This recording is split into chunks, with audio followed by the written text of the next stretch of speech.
Along with the headache which is there, beta, it is episodic in nature. So my patient is presenting to me with episodic headache, beta. Along with that, my patient is saying that his blood pressure and pulse rate which is there, beta, they have been fluctuating. मतलब कम ज़्यादा होते रहता है. So BP and pulse rate which is there, they have been fluctuating. So my patient may be having a episodic hypertension, beta, over the last few months. CT scan reveals there is a retroperitoneal mass, beta, in the left lumbar region.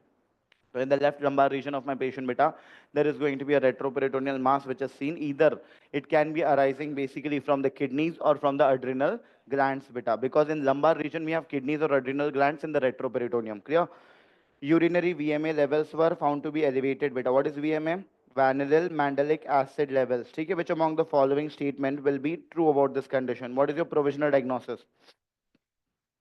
Very good. The provisional diagnosis is a neuroendocrine tumor, beta, and that neuroendocrine tumor arising from the adrenal medulla is nothing else but pheochromocytoma, beta. Okay? As I've told you, pheochromocytoma arises mainly from which kind of cells? Very good. The pheochromocytoma arises from the chromaffin cells, beta, and therefore I can even call the pheochromocytoma as the chromaphinoma, beta. It arises from the chromaffin cells. Okay? One thing. We know it is a neuroendocrine tumor because it secretes the neurotransmitter or hormone-like substances, beta. And we know pheochromocytoma, which is there, beta, it produces which substances in excess? There will be, we know adrenal medulla is known to produce catecholamines, beta, that is epinephrine, norepinephrine, and dopamine. So in this cases, beta, jahan pe there is a tumor of that adrenal medulla, there will be overproduction of these catecholamines, beta, and this overproduction of catecholamines like epinephrine, norepinephrine, and dopamine will cause what problems? There will be a sympathetic or a parasympathetic overactivity. हमें पता है बेटा that catecholamines are known to activate the sympathetic system. So there will be a sympathetic overactivity, beta, that is fight flight or fright response. That is nothing else but शेर देख के भाग रहे हो तुम. ठीक है? So obviously in this there will be a classical triad in the patient. I've told you first my patient is going to have an episodic. BP बढ़ेगा या कम होगा? बढ़ेगा. As the sympathetic system is active, beta, the BP of the patient will increase, so that will cause a episodic hypertension, and that will lead to episodic headache in my patient, beta. Due to that episodic hypertension, there is a episodic headache. Next important, beta, my patient is going to have increased heart rate called as tachycardia, and due to that, my patient will have palpitations, beta. And third important, my patient is going to have excessive sweating, and that excessive sweating is known as diaphoresis. This is the classical triad, beta, in a case of pheochromocytoma. अब हमें पता है बेटा that pheochromocytoma follows which rule? Rule of 10 I have told you, beta. And rule of 10 की अगर मैं बात करूँ, the rule of 10 in pheochromocytoma says what? That 10% cases are going to be benign or malignant. 10% cases of malignant, beta. We know 90% cases of pheochromocytoma will always be benign in nature, beta. Next important, it says 10% cases will be seen in adults or children. Children, I have told you 90% cases will be more commonly seen in adults only, beta. Only 10% cases are seen in children. Next important, beta, that 10% cases will arise from out of the adrenal gland, beta. हमें पता 90% cases arise from the adrenal medulla, but 10% cases can be extra adrenal as well. And what are these extra? What is the extra adrenal site जहाँ से pheochromocytoma arise होता है? That is sympathetic chain, beta, called as organ of Zucker candle. Shabash. It is organ of Zucker candle, beta, जहाँ से definitely the tumor is going to arise from. Clear है बात? That is what is important to be remembered. ठीक है? 90% cases will arise from adrenal medulla itself, beta. That is what is important. अगर वो पूछेंगे in cases of pheochromocytoma, बच्चे, we know what is going to be the screening test. Screening test is nothing else but, beta, 24-hour urinary metanephrine levels, catecholamine levels और VMA levels, बेटा. यहाँ पे VMA levels दिए हुए हैं.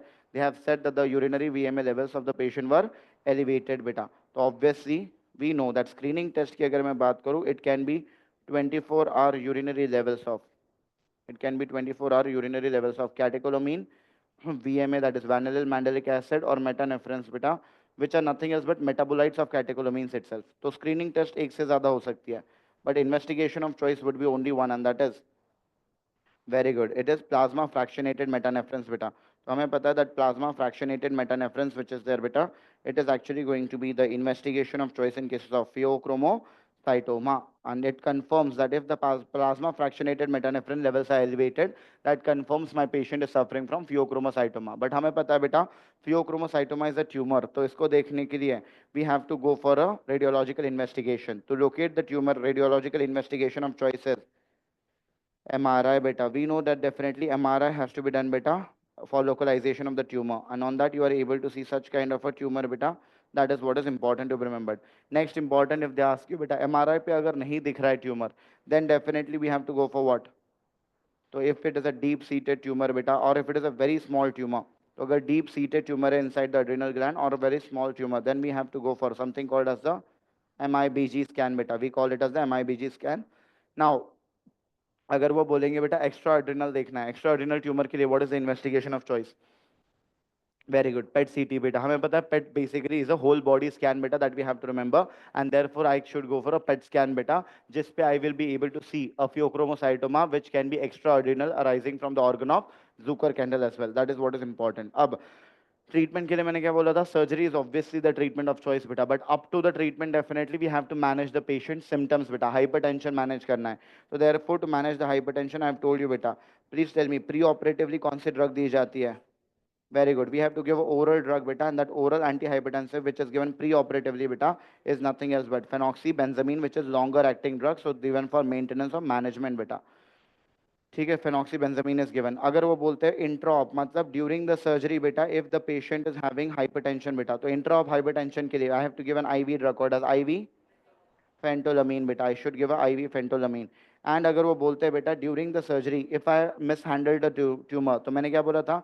Suddenly there can be a lot of catecholamines beta which will be released into the patient's blood. So sudden release of catecholamines into the patient's blood beta, they are known to cause sudden rise in the BP of the patient beta during the surgery, and that is called as the intraoperative hypertensive crisis beta. And that intraoperative hypertensive crisis के लिए I have to give again an oral drug beta, and that is IV sodium nitroprusside beta. That is what is important. So mainstay of management is always surgery for the tumor beta. Okay, usually in benign conditions. ठीक है. So and surgery के पहले definitely the drug given is phenoxybenzamine. During surgery it is IV phentolamine, and crisis के दौरान it is sodium nitroprusside beta. That is all about your pheochromocytoma. Now let's understand. Option A says beta majority patients will have a bilateral mass.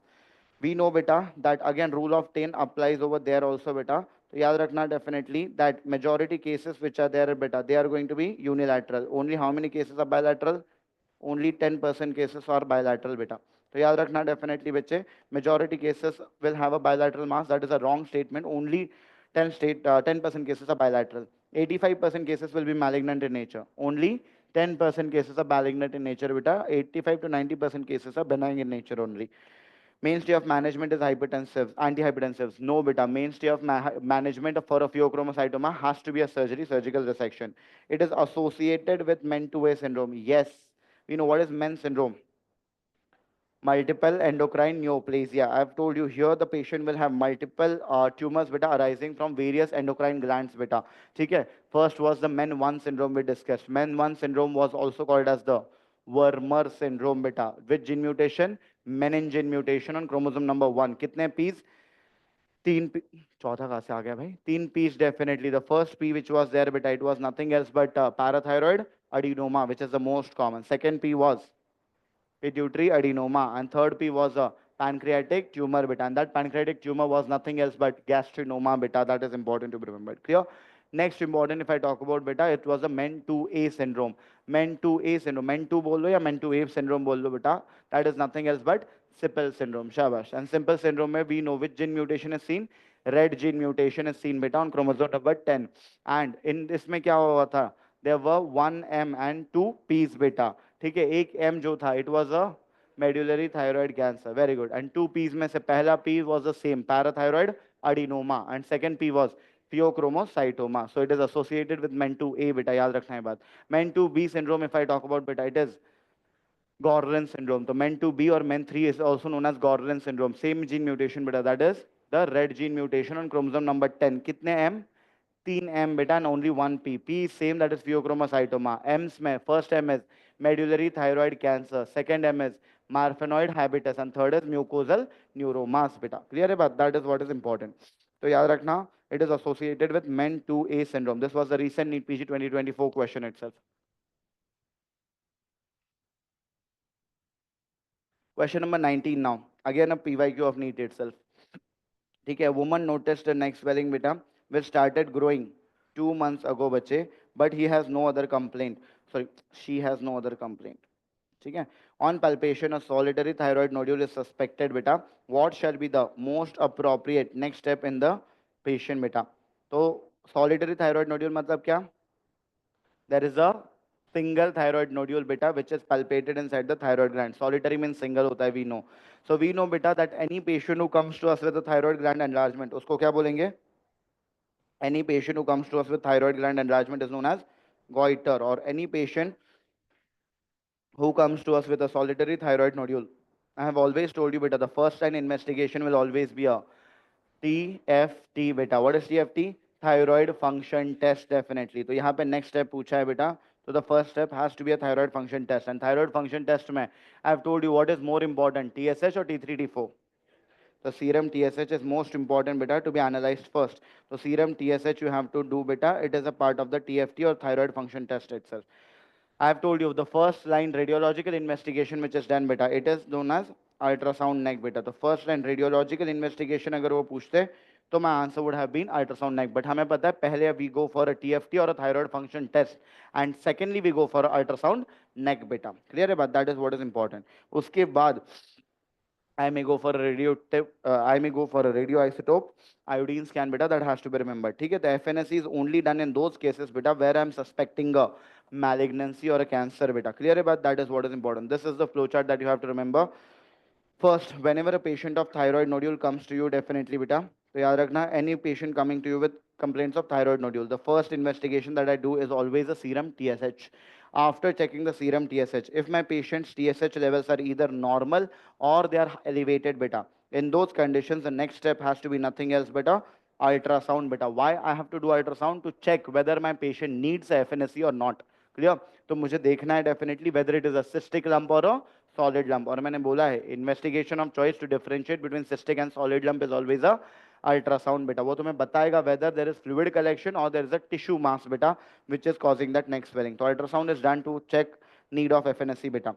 If the ultrasound is not meeting the criteria beta of FNSC, matlab it is a just a cystic lump beta, there is no tissues inside it, it is not meeting the criteria, then I can just monitor the patients beta, okay, or I can treat the patients basically. But if the ultrasound meets the criteria beta for FNSC, matlab you are suspecting a malignancy on an ultrasound, then you obviously go for a FNSC beta, that is a fine needle aspiration or fine needle aspiration cytology.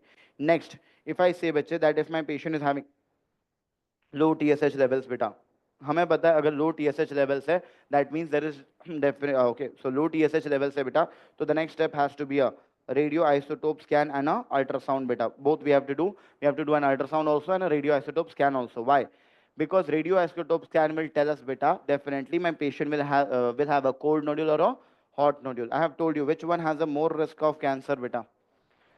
Cold nodule. We know 20% risk of malignancy is associated with a cold nodule and 4% risk of malignancy is associated with a hot nodule beta. Clear है बात? तो obviously cold nodule has more risk of malignancy. तो अगर radioisotope scan पे I am able to see a cold nodule beta, the next step I have to definitely check the ultrasound beta and I have to check whether my patient needs a FNSC or not. If the patient is not meeting the criteria, I can monitor the patient. But if my patient is meeting the criteria, then I have to obviously go for a FNAC as my next step beta in a cold nodule.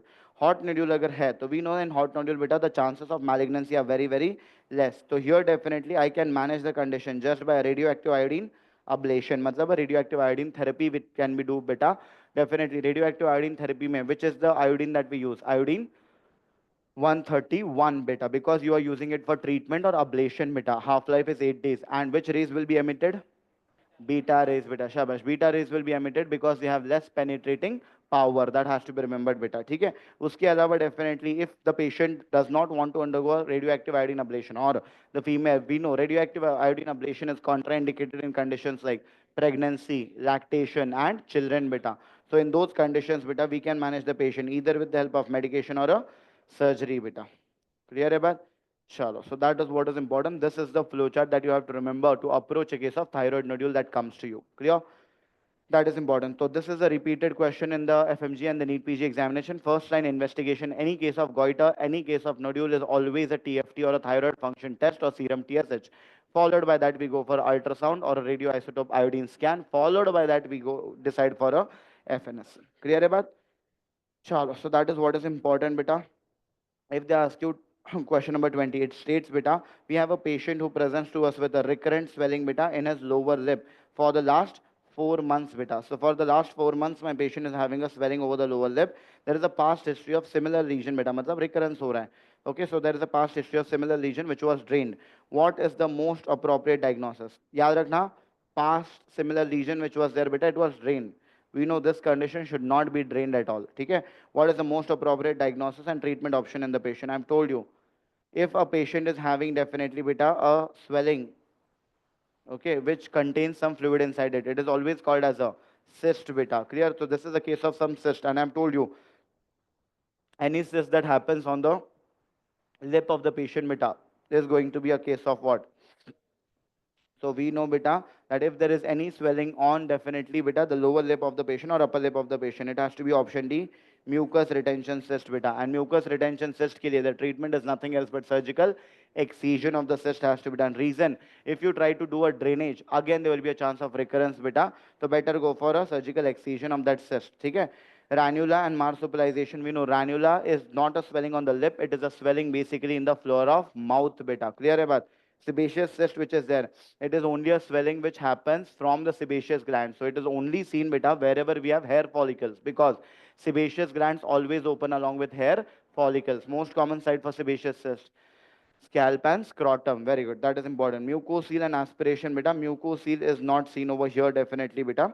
ठीक है, mucocele is usually seen in inside the glands, beta, or inside the gallbladder. ठीक है, तो in sinuses, in glands, in definitely the gallbladder, जहाँ पे already एक sac होती है, वहाँ पे अगर mucus जमा हो जाता है, that is what is called as a mucocele, beta. Clear है? So that is important. What is this swelling suggest you of?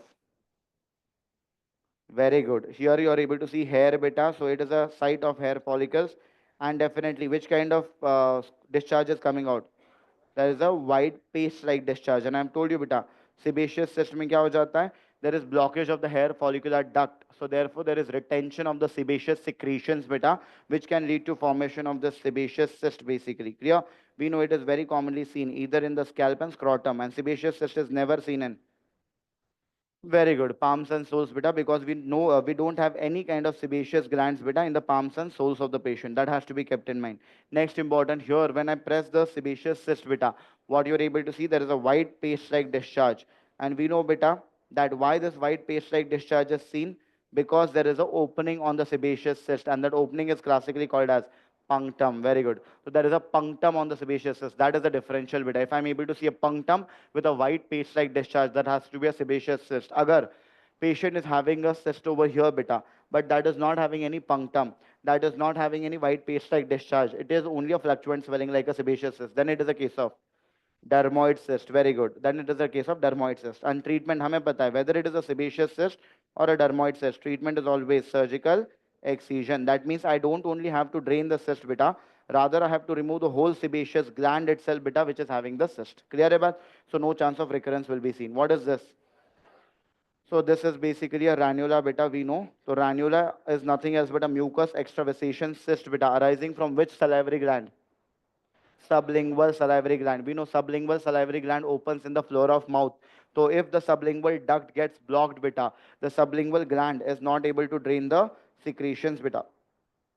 And as the sublingual gland is not able to drain the secretions, there is retention of secretions inside the sublingual gland, due to which initially there will be swelling of the sublingual gland, beta. And ultimately, that sublingual gland is going to rupture. And when that sublingual gland ruptures, beta, and there is collection of this, sorry, mucus, beta, inside the swelling, that is what is called as a ranula, basically. So ranula is nothing else but a mucus extravasation cyst. जब mucus leak out कर जाता है from a ruptured sublingual gland, and that leads to formation of a swelling in the floor of mouth, beta.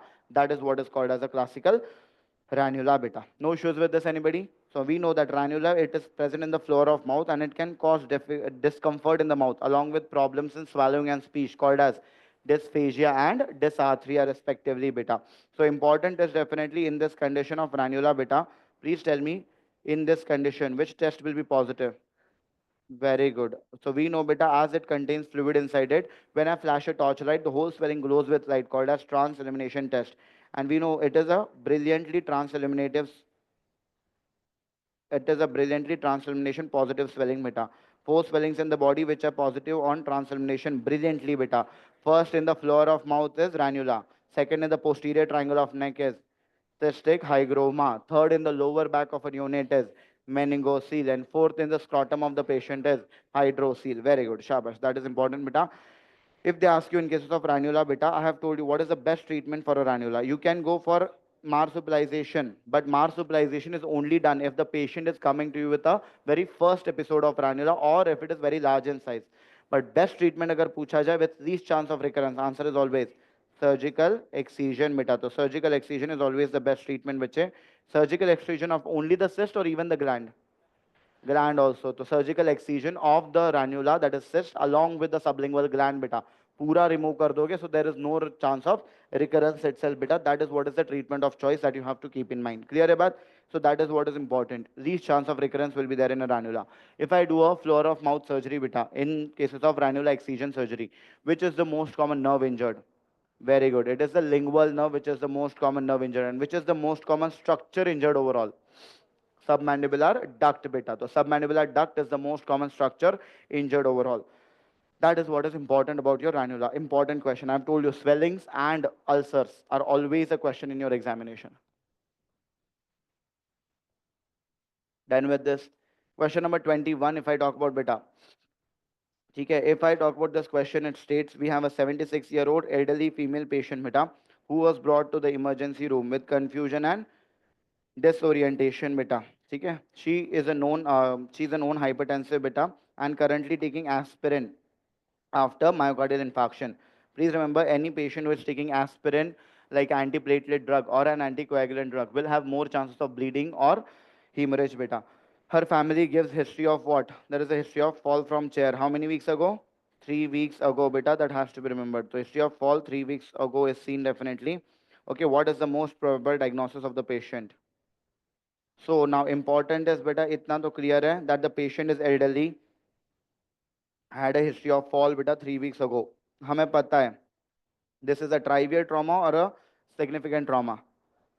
Trivial trauma, and trivial trauma is known to increase the chances of which kind of intracranial hemorrhages?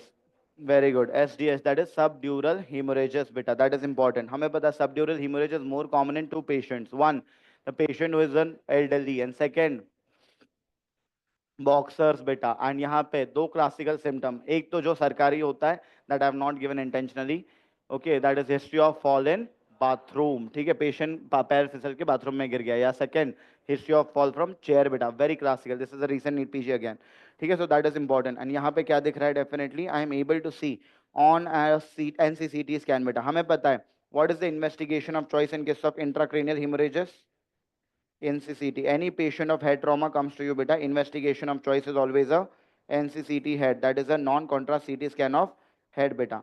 Now, if they ask you NCCT head or a non-contrast CT head, jab karenge, so there are two possibilities. Normally, the brain appears gray in color. That we know, isodense. But if something appears, beta, more black, that is suggestive of what?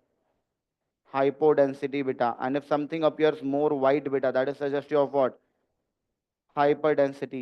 If something appears more white or hyperdense, that is suggestive of acute bleeding beta or acute hemorrhage. But if something appears more black, that is suggestive of either a infarct beta, okay, either an infarct basically, that means there is necrosis which is seen inside the brain beta, like in cases of which stroke, ischemic stroke beta, or secondly, it can be suggestive of a chronic hemorrhage basically, ठीक है जो सब acute hemorrhage होता है it is going to appear gray in color or isodense in color ठीक है so that is what is important अब यहाँ पे जो appearance दिख रहा है बेटा we know this appearance which is seen over here on one side it is concave and on another side it is convex it is appearing more black or more white more black so hypo or hyperdensity so it is a hypodensity and if it is convex on one side and concave on another side I can call it as concavo convex or a crescentric hypodensity and we know that concavo convex or a crescentric hypodensity is always suggestive of a subdural hemorrhage beta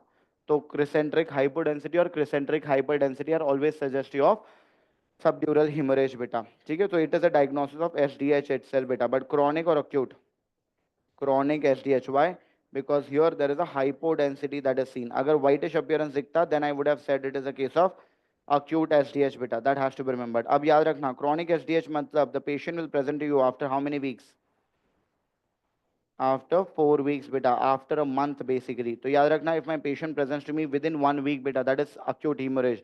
If my patient presents to me between 1 to 4 weeks beta, that is subacute hemorrhage. And if it is more than 4 weeks beta, then that is definitely a chronic hemorrhage beta. That is what is important to be remembered. यहाँ पे it is turning chronic, that's the reason definitely beta it is appearing black almost.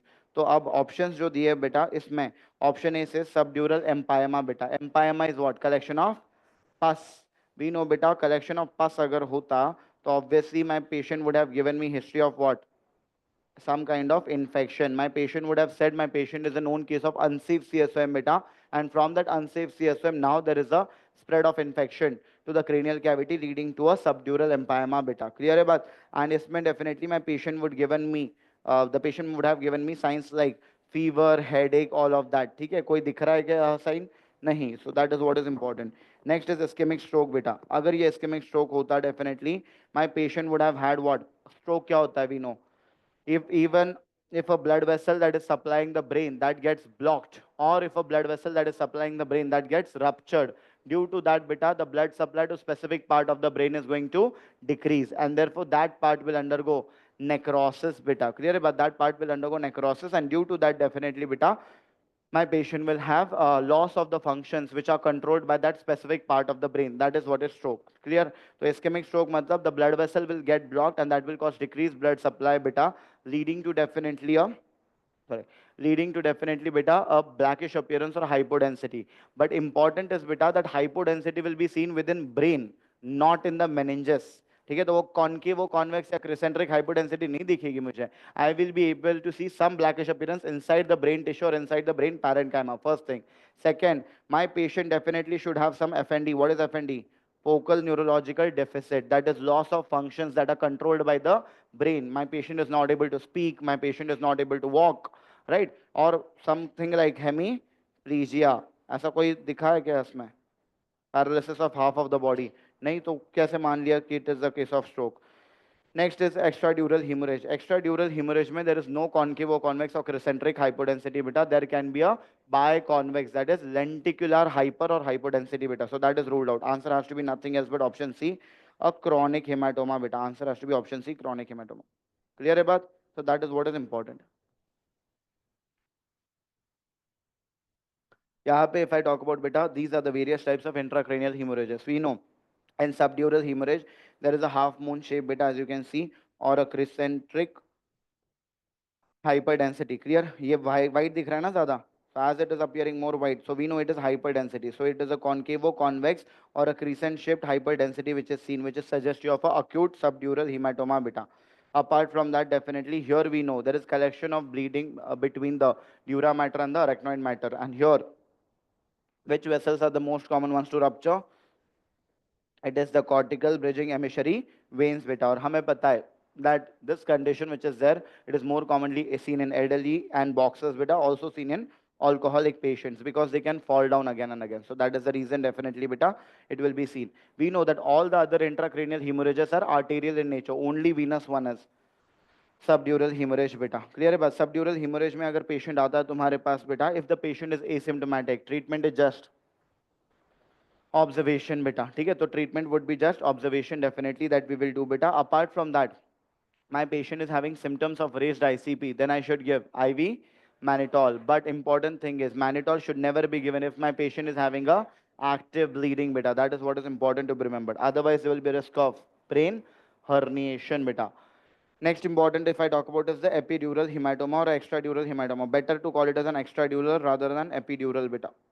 Epidural space is the space that is above the dura mater, but in the spinal cord. Above in the brain, basically, we tend to call it as an extradural space, not epidural. Clear है बात? So इसीलिए better to call it as extradural hematoma itself, beta. And please remember, beta, here the opacity which is seen, beta, is going to be by convex beta. So it is biconvex or lenticular in shape, that has to be kept in mind. Here the bleeding is outside the dura mater beta, that has to be kept in mind. And the most common vessel to bleed is MMA, that is middle meningeal artery. It is more common in adolescents or young adults beta. Due to which kind of trauma? Significant trauma like a road traffic accident beta or a major accident definitely. Clear about that is important. If I talk about beta in subdural hemorrhage or in extradural hemorrhage, if I want to do a surgery beta, what is the cutoff basically? The volume which is there beta, it should be more than 30 cc. The volume of clot should be more than 30 cc beta. Second, the size of clot or hematoma should be more than 1.5 centimeter beta. Or the midline shift, हमें पता है the midline shift can be seen. It should be more than 5 millimeters beta. Clear है बात? The volume is more than 30 cc, size is more than 1.5 centimeter, and if midline shift is more than 5 mm, then we tend to go for a surgical management beta. And what is that surgical management that I do? Very good. If it is very small in size beta, then I can go for just a burr hole surgery beta. But अगर large है, so you cannot remove it by burr hole surgery, तो खोपड़ी खोलेंगे beta, and that is called as craniotomy. I'll remove the part of skull bone, I'll drain all the hematoma, and then I'll close it back beta. That is known as a craniotomy. Important is burr hole surgery अगर करना है मुझे बेटा, तो what is the surgical landmark for that? So very good. If I don't know the exact site beta, the surgical landmark is stereon. We know in extradural hemorrhage beta, the patient may get unconscious after the episode, may regain his consciousness, again get unconscious and die. That is called as lucid interval. Can be seen in other types of intracranial hemorrhages also, but it is more classical of extradural hemorrhage or EDH beta. This has been a PYQ. Do remember that. Lucid interval may, if the patient commits a crime, the patient is liable or not liable for the crime? The patient will be liable for the crime. That has to be kept in mind in the conscious phase of the lucid interval. Next is this one. क्या दिख रहा है बेटा? कौन सा? The star of death. Very good. This is the classical star of death appearance beta. And we know star of death appearance happens because there is collection of blood beta inside what? Inside definitely the ventricles or in the sylvian fissure beta. Okay, so that is the case of a subarachnoid hemorrhage. Now when I talk about subarachnoid hemorrhage beta, that is bleeding in the subarachnoid space or within the CSF beta. Okay, the causes can be, one is trauma and second is non-traumatic causes, rupture of berry aneurysms beta. That is what is important. So यहाँ पे there will be blood in the cisterns, fissures and the ventricles beta. Normally ventricles should appear black, but here they will appear white due to blood. One of them leading causes is spontaneous rupture of berry aneurysms. Most commonly seen in which artery? Spontaneous rupture of berry aneurysm. Berry aneurysm matlab small aneurysms which are there beta, those will rupture. And we know for aneurysms in the whole body, the most common site is the circle of Willis. In circle of Willis is the anterior communicating artery beta. Most common vessel to rupture in traumatic subarachnoid hemorrhage will be branches of MCA, that is middle cerebral artery beta, that has to be remembered. याद रखना, subarachnoid hemorrhage is very commonly associated with a condition known as PCKD beta. Polycystic kidney disease में there is high chance of aneurysms in the patient, especially berry aneurysms will happen beta in this patient. ठीक है? तो non-traumatic case अगर है तो they will say that the patient is a known case of PCKD most of the times. अगर आसान करना है तुम्हारे लिए तो ठीक है, so they will say the patient may be a known case of PCKD.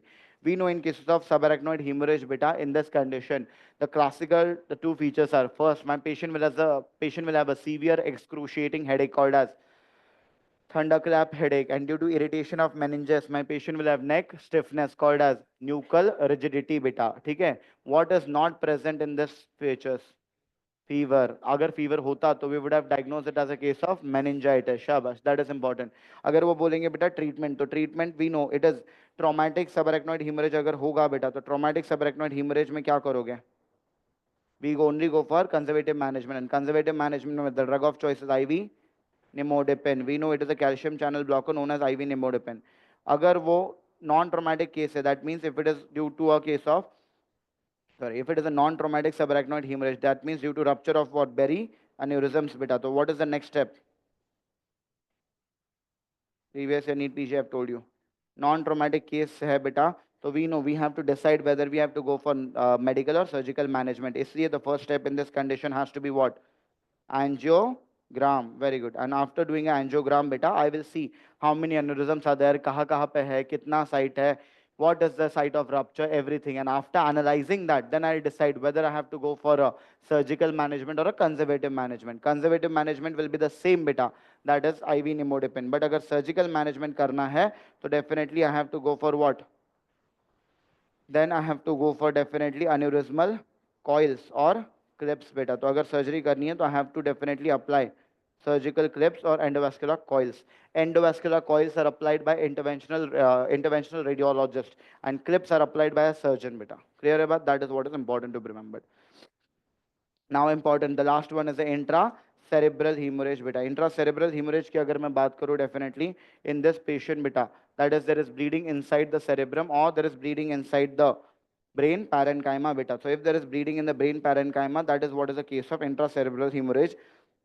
There will be a very high risk of, sorry, there is a very high chance that they will definitely mention that your patient is elderly and a known hypertensive beta, but is non-compliant, does not take the medications on time, and therefore the patient will develop a hypertensive crisis or a hypertensive vasculopathy, जिसकी वजह से the pressure in the brain vessels will increase so much that they rupture beta and they cause a hemorrhagic stroke or a intracerebral hemorrhage. हमें पता है hemorrhagic stroke and intracerebral hemorrhage is exactly the same thing beta. That is what is important. Which is the most common site to bleed over here? सरकारी question, putamen beta. हमें पता है putamen is the most common site in intracerebral hemorrhage beta, and which is the vessel that ruptures over here which supplies it? Very good. It is the lenticulostriate artery beta, also called as the Charcot's artery. That is the most common vessel to bleed. And in intracerebral hemorrhage, definitely beta, the treatment has to be a calcium channel blocker to decrease the blood pressure and to decrease the blood loss, known as IV nicardipine beta. That is what is important. Intracerebral के लिए it is nicardipine. Clear about this is a very, very, very important topic definitely that you have to remember. तो बस picture देख के diagnosis वाला वो radio का question होगा, ठीक है बात। पिक्चर देख के अगर डायग्नोसिस पूछा तो वो सर्जरी का क्वेश्चन है ही नहीं mostly, then that is a question of radiology. हमारे क्वेश्चन ये होता है, that is what is important. और यहाँ पे अगर उन्होंने साइज दे दी गलती से भी और अगर इससे कम साइज हुई तो management has to be what? Conservative management, observation. तो उस पे बर्र होल और क्रेनियोटॉमी नहीं मार्क करके आना होता है। That is what is important. We keep our patient under observations below this size. Question number 22, another one. A patient was admitted after head trauma beta, in which state? In comatose state beta. He was in the ICU for a span of how many months? 2 months. अगर patient comatose है and is in the ICU for 2 months, that is suggestive of what? That is suggestive that my patient will have a prolonged bed rest, that is prolonged kya? Immobilization. And if my patient will have a prolonged immobilization due to that bed rest beta, due to that all his body weight which is there beta, it may be supported on his pressure points itself. ठीक है, तो prolonged immobilization होगा, that is what is suggestive of bed rest in my patient beta. And due to bed rest beta, definitely my patient's whole body weight is definitely supported on pressure points. If my patient is lying supine, the pressure points are, first is occiput, second is the shoulder blades, third is the sacrum, fourth is the ischium, fifth is the sorry, heel of the patient. Next, if my patient lies in lateral position, the pressure points are, first is the temporal part of the bone, second is the acromion of the shoulder beta, third important is the elbow, fourth important is the greater trochanter beta, fifth important is the lateral part of knee, and sixth important is the lateral malleolus beta. When my patient is in the sitting position where the pressure point is going to be the ischium. So we know due to this, at this pressure points beta, the blood vessels will get compressed, and therefore due to decreased blood supply, there will be ischemic necrosis. And we know when there is ischemic necrosis at this site beta, there is formation of an ulcer. And this ulcer which forms on the pressure points of the body beta is classically called as a pressure sore or a bed sore beta. And if I talk about pressure sore or bed sore, it forms at a pressure of more than 30 millimeters of mercury. Shabash, that is important. This was a previous year question of FMG. Clear? 2021. So there is more than 30 millimeters of mercury का pressure. 30 mm of mercury का pressure दो जगह पे बताया था मैंने तुम्हें. First is pressure sore and second is compartment syndrome beta. ठीक है, तो compartment syndrome and pressure sore beta will have the same pressure of more than 30 mm of mercury beta. That has to be kept in mind. अब pressure source में definitely beta, we know the most common site अगर वो पूछेंगे overall in the body, answer has to be ischium beta. Very good. The most common site in the body beta for a pressure sore or to develop is the ischium, followed by it is the, अगर supine position होगा तो sacrum, lateral position होगा तो greater trochanter. शाबाश. Next important, if they ask you, these are the stages of the ulcer beta that you have to remember. अब हमें पता है, we have discussed how many grades are there for pressure sores. There are 4 grades for pressure sores बेटा. Grade 1 में क्या होता है? Only there is a non blanchable erythema. Erythema मतलब redness beta. So there is only redness which has started over here beta. Clear? There is no damage to the skin as of now. Grade 2 which is there beta. Grade 2 में क्या बोला था मैंने? There is a partial thickness skin loss which is seen beta. I have told you. ठीक है? That is epidermis and dermis would be lost. Grade 3 में beta we know there is a full thickness skin loss. Full thickness skin loss में there is involvement of epidermis, dermis and even the subcutaneous tissue and fascia beta. Okay, but fascia अब तक damage नहीं हुआ है. Grade मतलब muscle intact है. Grade 4 में beta there is a full thickness skin loss through the fascia beta. And important क्या होगा इसमें? There will be extensive tissue destruction involving the muscle, tendon, bone, joint, etc. ठीक है, तो in grade 4 मैंने एक ही चीज यह बोली थी, क्या देखना होता है तुम्हें? Bone. If bone is visible मतलब muscle has been lost. Clear है बात? That is what is important to be remembered. तो यहाँ पे क्या दिख रहा है बेटा? Here you are able to see that the muscle at this site has been lost beta, and this is the bone that is visible. And if bone is visible beta, it has to be nothing else but stage 4 or grade 4 of pressure sore or pressure ulcer beta. That is what is important to be remembered. Clear है बात? तो as you can see, stage 1 में there is only redness or erythema. Stage 2 में there is partial thickness skin loss which is seen. Stage 3 में there is full thickness skin loss beta, but the fascia of the muscle is intact. And stage 4 में even the muscles are gone beta, and therefore the bone is visible. Clear है बात? That is important. Treatment क्या करोगे pressure या bed source के लिए? Very good. We know that all the dead necrotic material has to be removed beta from there, and that is known as debridement. Apart from debridement, we have to do regular dressings beta. We have to do regular dressings. If it is grade 3 or grade 4, तो क्या करना पड़ेगा? Plus minus flap beta. So if it is 3 or 4 stage beta, definitely we have to apply a flap. Why? Because grade 3 and grade 4 mein beta, definitely there is loss, a majority loss of soft tissues from that side beta, and therefore to cover the wound, we have to go for a flap at that site. Clear hai baat? Chalo. So that is what is about your pressure sore or bed sore. Clear? And stages have been asked not only in NEET PG and FMG examination also. ठीक है, grade 4 का picture दिया जा चुका है definitely. Next important is question number 23 beta. If I ask you now, here the question says a neonate has been brought beta to the surgery department with the below given finding beta with pubic diastasis basically which identify the congenital anomaly. So यहाँ पे we are able to see beta that the anterior abdominal wall is not formed, and as the anterior abdominal wall is not formed beta, this is nothing else but the urinary bladder that is directly exposed to the external environment. That is also called as ectopia vesicae. We know vesicae is nothing else but urinary bladder beta, and ectopia matlab it is exposed to the external environment beta, also called as bladder extrophy. Answer has to be option C. हमें पता है this is associated with pubic diastasis. What is pubic diastasis? The pubic bones which are there beta, they are not fused with each other. So in this conditions definitely बच्चे we have to definitely go for this fusion also in the surgery. That is what is important to be remembered. Clear है बात? So pubic diastasis can be seen, and I have told you this condition in males is commonly associated with undescended testes beta. That is what is important to be remembered. Clear है बात? चलो. So urachus fistula क्या था? Urachus fistula मतलब the urachus, very good. The urachus or the allantois is completely patent beta. मतलब the connection between the urinary bladder and the umbilicus beta, which is only present during the fetal life. इसको बोला जाता है urachus और allantois बच्चे. Now it should normally disappear at birth beta, but यहाँ क्या हो रहा है? Definitely it does not disappear, and therefore what comes out from the umbilicus? Urine comes out from the baby's umbilicus at birth beta. This was a PYQ and FMG examination. So the answer has to be urachus fistula. Okay, so it is due to complete patency of the urachus or the allantois. That is what is important to be remembered. Clear है बात? तो वो होता है urachus fistula. अगर partial patency होती है इसकी तो क्या हो जाता?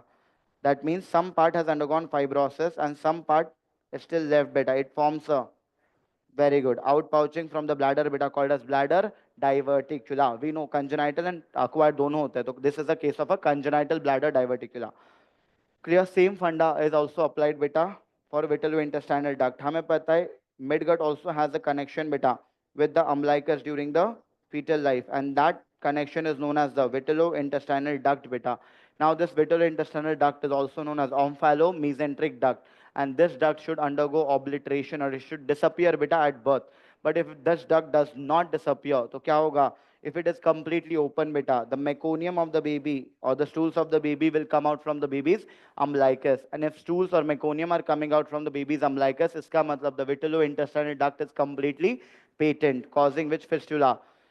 Vitelline fistula beta. Okay, so this is due to the vitelline fistula. If I say that the vitreointestinal duct has undergone a partial obliteration beta, but some part is still open beta and it forms outpouching from the intestine called as Meckel's diverticulum. Shabash, that is important beta. We know that Meckel's is a congenital and a true diverticula beta.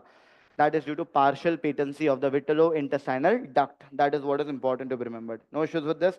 Now, next important, if I talk about beta, is nothing else but an omphalocele or gastroschisis. Both of them are cases of congenital hernia itself. The first one which is there, beta, it is this one. यहाँ पे क्या दिख रहा है? What is this picture suggest you of? It is omphalocele or gastroschisis? It is a case of omphalocele beta. Omphalocele is definitely a swelling or a cavity that arises from the omphalomesenteric duct beta. We know omphalomesenteric duct is present in the umbilical cord of the patient. बराबर है बात? So definitely beta, here you are able to see umbilical or paraumbilical defect. Very good. It is an umbilical swelling or umbilical defect which is seen. It is large or small? It is extremely large beta. Why? Because it is not only the bowel beta, but even other organs like the liver, which will also herniate from the omphalocele. Peritoneal sac is present or absent? Peritoneal sac will be present. So risk of perforation is more or less? Less definitely. And it is very commonly associated with a condition. जहाँ पे, very good, hemihypertrophy, macroglossy and Wilms tumor. Beckwith-Widman syndrome. So we know beta Beckwith-Widman syndrome में omphalocele is very, very commonly seen. Next important, if I talk about beta, is this picture over here. What is this? Gastroschisis beta. Gastroschisis when the bowels are herniating out beta. Gastroschisis की अगर मैं बात करूँ, here it is a umbilical or paraumbilical defect. Paraumbilical, क्योंकि this is the umbilical cord. The defect is besides the umbilicus beta. So it is a paraumbilical defect which is going to be seen. Clear about that is what is important to be remembered. Next important is if I talk about beta, is the defect is going to be small or large? It is a small defect beta, therefore only bowels are herniating, no other part is herniating from this. Clear about risk of perforation will be more or less. Why risk of perforation is more beta?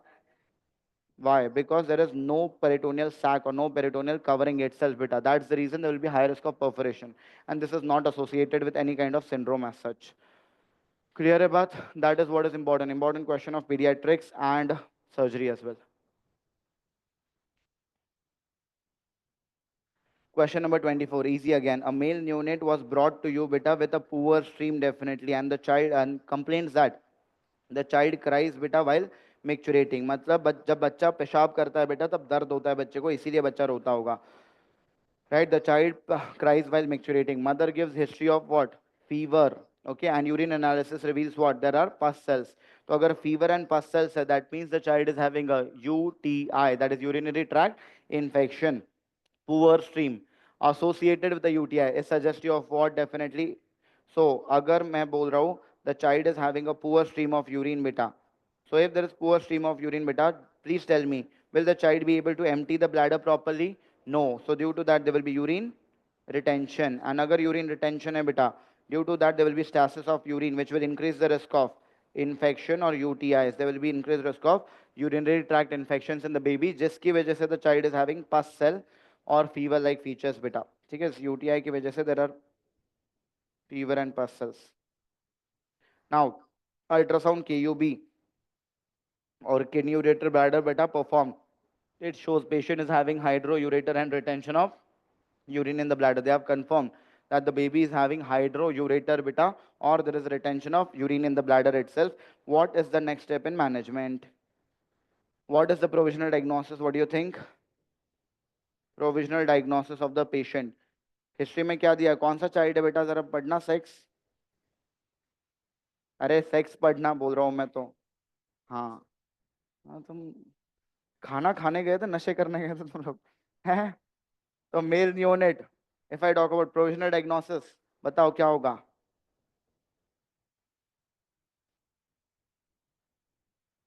अब बताओ भाई.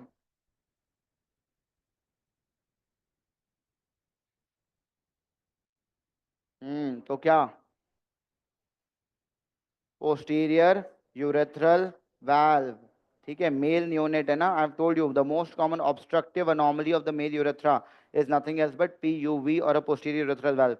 तुम reflux बोल रहे थे, reflux is more common in males और female child? Female child. And reflux में definitely बेटा why the child will have a poor stream of urine? Retention would be fine. Why the child will have poor stream of urine? हमें पता है what is posterior urethral valve? Posti posterior urethral valve मतलब in which part of the urethra there is a valve? Males में there are how many parts of the urethra? Four parts of the urethra beta. The first one is the prostatic urethra, and in the prostatic urethra itself beta, if there is a one way or two way valve, one way valve beta, which will not let the urine come outside beta. This is basically the reason why the child is going to have a urine retention. I have told you agar complete valve hoga beta, the child will be brought to you in the neonatal period itself with a severe urine retention, poor stream and pain. But agar partial valve या incomplete valve होगा तो बच्चा थोड़ा बहुत तो urine pass कर पाता है, and therefore the child is brought to you later on in childhood with urine retention and recurrent UTIs बेटा। क्लियर है बात? अब इस कंडीशन में हमें पता है the valve does not open outwards, therefore the urine is not able to come outside बेटा। But if I try to insert Foley's, will it go inside? Yes, I can definitely insert Foley's. Even before confirming my investigation, even before confirming my investigation, I should go for insertion of Foley's बेटा, क्योंकि बच्चे में इतना urine retention है that the child is crying now, or there can be even suprapubic or abdominal distension at times. So the first step is always insertion of Foley's catheter and drainage of the urine beta. I have told you, if there is a severe urine retention, are you going to drain all the urine at once? No. मैंने क्या बोला था? Keep on cramping beta after every 200 cc. Clear about that is how you drain urine. Otherwise, the patient will go into syncope. Very good. That is what is important to be remembered. Clear about. So that is important beta. So answer has to be nothing else but option C. That is insertion of Foley's catheter to be done beta. And then I can definitely confirm my diagnosis beta. And confirmation of my diagnosis can be done by either ultrasound. Ultrasound कर सकते हो, but ultrasound may not fully give me a confirmatory diagnosis. So investigation of choice was what? दो conditions मैंने बोले थे. First was vesico-ureteric reflux, when there is a reflux of urine from bladder into the ureters, and second was posterior urethral valve, जहाँ पे definitely you have to see the flow of contrast, and flow of contrast देखना है तो my patient के bladder में पहले उसका contrast fill up कर दो and then ask my patient to urinate, called as very good. So investigation of choices MCU beta, called as micturating cystourethrogram. And जब ये देखोगे बेटा you are able to see a classical picture. तो ultrasound कर लो या फिर MCU कर लो, you are able to see a classical keyhole appearance बेटा. Because in the prostatic urethra you are able to see an obstruction due to which the urine flow or the contrast flow is not proper. Clear है बात? अगर वो बोलेंगे what is the definitive treatment in my patient? Definitive treatment would be, we know TURV beta. What is TURV? Transurethral resection of valve. Or as I've told you, nowadays beta, rather than going for resection, we have lasers beta. So I can just go for fulguration of the valve beta. Okay. So transurethral fulguration of the valve can be done. This is the definitive treatment. Okay. So that is important. Urethrogram is not done for a case of a PUV beta. ठीक है, क्योंकि यूरेथ्रोग्राम पे कुछ नहीं पता चलेगा. Reason, if you try to inject the contrast from outside it will go inside आराम से. ठीक है, बिकॉज वी नो ना it is only a one way valve, तो ये तो ओपन हो जाएगा और पूरा कॉन्ट्रास्ट अंदर चला जाएगा. पता कैसे चलेगा कि ब्लॉकेज है? क्लियर है बात? so that is what is important. तो investigation of choice is MCU बेटा. But first step is always, next step पूछा है उन्होंने, तो फर्स्ट स्टेप इज ऑलवेज बेटा insertion of Foley's catheter because the child is having a severe urine retention beta. Clear? So you'll do a TURV or transurethral fulguration or resection of valve. Along with that, antibiotics दे दो क्योंकि child is having UTI over here. Done? Question number 25 if they ask you beta. Question number 25 says we have a 65-year-old patient beta who underwent a CABG. What is CABG? Coronary artery bypass grafting. अब हमें पता है कब करते हो bypass grafting? In cases of gradual arterial obstruction. हमें पता है बेटा ग्रेजुअल आर्टेरियल ऑब्स्ट्रक्शन अगर होता है, there are two causes for a gradual arterial obstruction बेटा. द मोस्ट कॉमन और the leading cause of gradual arterial obstruction will be atherosclerosis बेटा, followed by the second most common cause has to be followed by second most common causes Burger's disease beta, that is nothing else but thromboangiitis obliterans beta. ठीक है. If I say that the patient is smoker, then what is the diagnosis?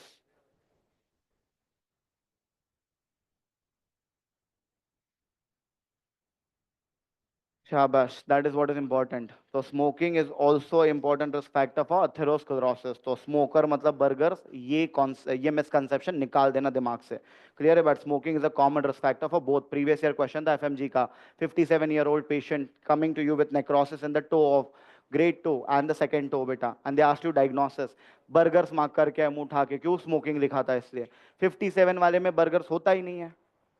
Burgers is only common in younger patients less than 40 to 45 years of age. Clear about that is what is important. So atherosclerosis is more common definitely with patients who are more than 50 years of age.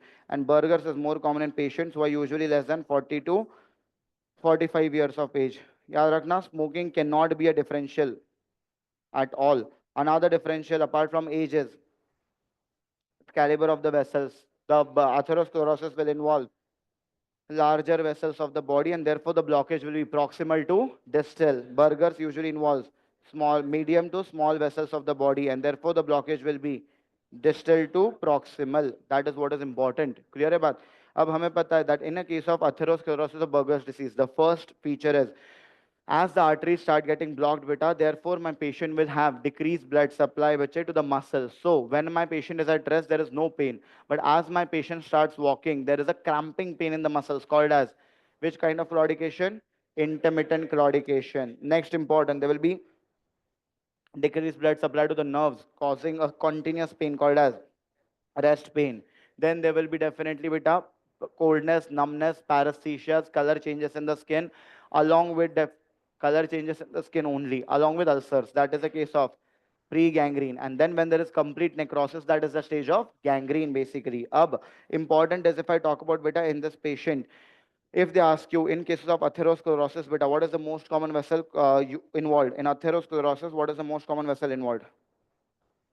It is the abdominal aorta. We know most common vessel involved is the abdominal aorta, followed by coronary artery beta. And if coronary artery gets blocked, the patient will have myocardial infarction. Most common peripheral vessel अगर पूछेंगे तो answer is popliteal artery beta. So third most common or most common peripheral is the popliteal artery beta. Now we know if the patient comes to you with gradual arterial obstruction beta like either atherosclerosis or Buerger's disease bache, so please tell me in this patient beta what is going to be the investigation of choice if the peripheral vessels are involved. Peripheral vessels are involved, the investigation of choice has to be very good. A Doppler or duplex? Duplex scan beta. So peripheral vessels के लिए investigation of choice is always a duplex scan and gold standard is angiography. For central vessels, the investigation of choice is always a CT angiography. Okay, and the gold standard is also angiography. Clear? तो दोनों vessels के लिए gold standard is angiography, but peripheral vessels के लिए investigation of choice is a duplex scan. नहीं option में तो color Doppler. And for central vessels, it is CT angiography beta. That is what is important. अब हमें पता है in patients of atherosclerosis or Buerger's, first line management is always and always lifestyle modifications beta. That is, we ask the patient to do weight loss, quit smoking and alcohol. दोनों conditions में beta. Regular exercise definitely, ठीक है? So all of that. After lifestyle modification fails, we go for medical management beta. तो medical management की अगर मैं बात करूँ बच्चे, ठीक है? तो medical management में क्या करोगे? We have to give how many drugs? 3 drugs beta. First are vasodilators like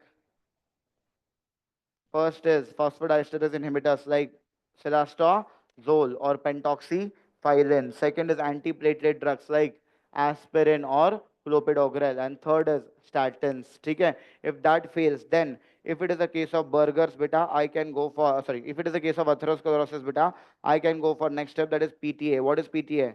Percutaneous transluminal angioplasty.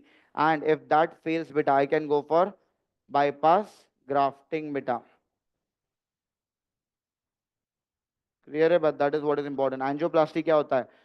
Angioplasty is definitely beta. We have to use which catheter? Fogarty's vascular catheter. And उसकी मदद से beta I have to do two things. Either I will break the plaque beta called as balloon angioplasty, or I am going to place a stent beta. The drug eluted stents nowadays, they are coated with the help of which drug? Sirolimus. So sirolimus is the drug beta which is going to which is going to be used. It is an antiplatelet drug, and this was a PYQ. Sirolimus is the drug definitely which is an antiplatelet drug used for coating of the stents basically. Clear about?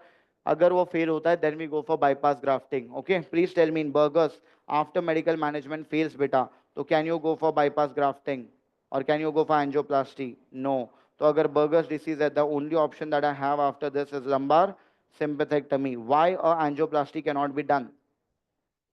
Because they are very very small vessels be done. As they are very small vessels, I cannot go for an angioplasty in the small vessels. And why bypass grafting cannot be done?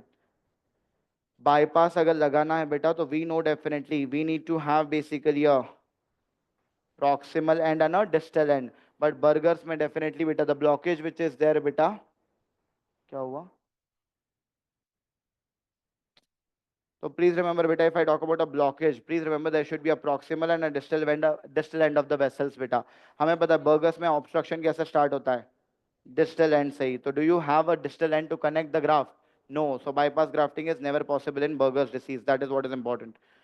Clear? So Buerger's disease में the third option is directly lumbar sympathectomy after the medical management has failed. Clear है बात? That was all about your gradual arterial obstruction. Now question is completely different.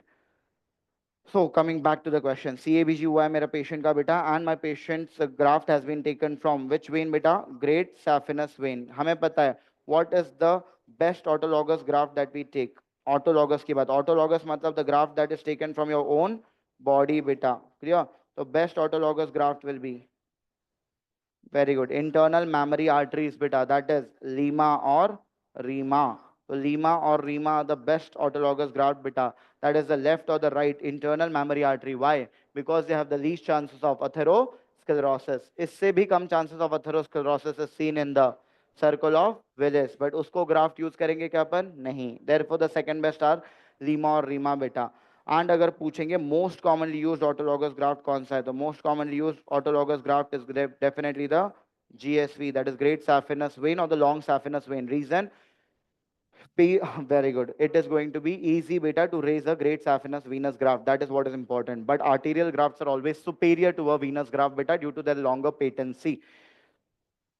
That is what is important. अगर synthetic grafts की बात करो तो synthetic grafts के लिए बेटा best synthetic graft for larger vessels like aorta, Dacron graft, and best synthetic graft for smaller vessels like the popliteal or femoral artery will be the PTFE graft. PTFE मतलब polytetrafluoroethylene graft. That is what is important to be remembered. Clear है बात?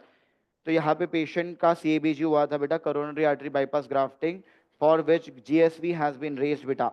Great saphenous vein graft has been taken. Now, the patient is now complaining of what? Lack of sensations beta over the medial aspect of the leg and the foot beta associated with heel pain. So हमें पता है that your GSV or great saphenous vein starts basically from the medial malleolus, goes all the way up to the thigh and drains into the femoral vein, forming a sapheno-femoral junction. तो we know अगर हम varicose vein में भी treatment करते हैं बेटा, we definitely do flush ligation of the sapheno-femoral junction and Trendelenburg operation. But we remove the great saphenous vein only till the level of knee. क्यों नहीं निकालते knee के नीचे? Because there is a higher risk of injury to which nerve? Saphenous nerve. Because below knee, the GSV and saphenous nerve are very closely associated. That's the reason you will not definitely remove it beta. अगर तुमने निकाल दिया below the knee the GSV beta, if you have removed the GSV even below the knee beta, the saphenous nerve will get injured, due to which my patient will have a lot of pain beta in the medial part of the leg as well as the foot basically. That is what is important feature. So answer has to be option B, that is nothing else but the saphenous nerve. Sural nerve is the most common nerve damaged in short saphenous vein stripping beta. So we know that, do we use the short saphenous vein for grafting? No, never, because short saphenous vein, it is only present up till the knee beta. Okay? So even in cases of saphenopopliteal junction ligation beta, I don't remove the short saphenous vein. Otherwise, there will be a very, very high risk of injury to the sural nerve beta. That is what is important, which will cause pain basically in the lateral part of the leg and the lateral malleolus beta. Okay? Deep peroneal nerve is going to supply the anterior part of the leg beta and it is not associated with GSV. Superficial peroneal nerve, again it is not associated with GSV beta. Clear hai baat abhi? So that is important. This is the classical picture of varicose veins beta that we know. And for varicose, definitely we know beta that we go for what? A saphenofemoral junction ligation. Question number 26 beta. Straightforward question. Nothing can be easier than this. A patient has been brought to the casualty with which kind of wound, beta? A stab wound was there in the abdomen of the patient, बच्चे. ठीक है, stab wound मतलब which kind of trauma? Blunt or penetrating? Penetrating abdominal trauma, and there was bruising on the abdomen beta as well as the chest wall. Definitely there was bruising on the abdomen and chest wall of the patient beta. Apart from that, they are asking you on examination which the patient's bp was how much? 114 by 70 millimeters of mercury. Matlab the patient seems to be hemodynamically stable because pulse rate is also 90 beats per minute only. Respiratory rate is 24 breaths per minute beta. And e fast which was there beta, it was done. It reveals what? Fluid collection in the Morrison's pouch. What is Morrison's pouch? Hepatorenal pouch. Very good. So please remember, EFAST is revealing fluid collection or blood collection in the hepatorenal pouch. What is the best treatment option they are asking you? तो अगर हम बोले बेटा penetrating trauma के बारे में, penetrating abdominal trauma was easy. Penetrating abdominal trauma में definitely there are two possibilities. Either my patient is hemodynamically stable or unstable. अगर मैं बोलता हूँ my patient is hemodynamically stable, first line investigation would be a fast or fast. The first line investigation is always a fast in my patient that has to be kept in mind, which will show me blood collection. If my patient's fast is negative, तो क्या करूँगा मैं? I'll just go for observation of my patient beta. But if my patient's fast comes out to be positive, then I have to go for my patient is stable, then I should go for a CCT abdomen beta. I can do a CCT abdomen. Or in a patient of penetrating abdominal trauma, when I do a CCT abdomen, तो देखना क्या होगा मुझे? I have to check definitely beta whether the patient is having any kind of peritoneal breach or not. हमें पता है we have to check the whether penetrating injury was superficial or deep. अगर वो बोलते हैं बेटा the peritoneal breach which is there बच्चे it is present. तो अगर peritoneal breach present है so risk of peritonitis is more or high, more or less more, and therefore we have to always take up our patient for a surgery called as an exploratory laparotomy. But if they say peritoneal breach is absent, so what we have to do? We just have to go for a local wound exploration and suturing. So penetrating trauma na wo. So definitely I have to explore the or clean the local wound beta and I have to suture the local wound. That is what is done. If it is a case of penetrating abdominal trauma who is a hemodynamically unstable patient beta. So in this condition, does even fast matter? No. Does even CCT can be done? No. So here the only management is direct and direct surgery beta. That is an exploratory laparotomy to be done. Your patient in the question beta is stable or unstable? Your patient in the question is definitely stable beta. Okay, तो यहाँ पे what should be done? अब fast option में नहीं है, तो what is the next step? Answer would be क्या करोगे? Why? Because I told you in a case of a penetrating abdominal trauma, there are 5 conditions beta जहाँ पे irrespective of the status of the patient beta does not matter that your patient is hemodynamically stable or unstable. We have to take up our patient immediately for a surgery that is an exploratory laparotomy. 5 conditions. First condition which was there beta, it was nothing else but evisceration. What is evisceration? When the viscera or the bowel or the omentum of the patient is hanging out from the wound. Second is impaled object. What is impaled object? When the object or the weapon is still inside the patient's wound or the abdomen beta. Third important is gunshot wound basically. Fourth important is any sign of peritonitis in my patient. And fourth important is bleeding from natural orifices, and bleeding from natural orifices matlab mouth, nose or the anal canal, that is suggestive of some internal organ injury. इसमें भले ही मेरा patient stable है, I don't care, I will take up my patient immediately for a surgery that is an exploratory laparotomy. Has to be remembered. Clear है बात? That is what is important. क्या दिख रहा है यहाँ पे? Definitely यहाँ पे it is nothing else but a evisceration which has happened बेटा. And उन्होंने क्या पूछा है? What is the best treatment option? तो अगर बेस्ट ट्रीटमेंट ऑप्शन है, answer has to be option C बेटा, that is surgical exploration to be done. Next option पूछा होता बेटा तो I would have gone for C C T abdomen as my choice, but यहाँ पे next option नहीं पूछा है basically, so I have to go for directly a surgical exploration as my answer. Clear है बात? Observation and monitoring is not done in this case बेटा, ये वाला केस है इविसरेशन में, इसमें कभी ऑब्जर्वेशन एंड मॉनिटरिंग करेंगे ही नहीं अपन।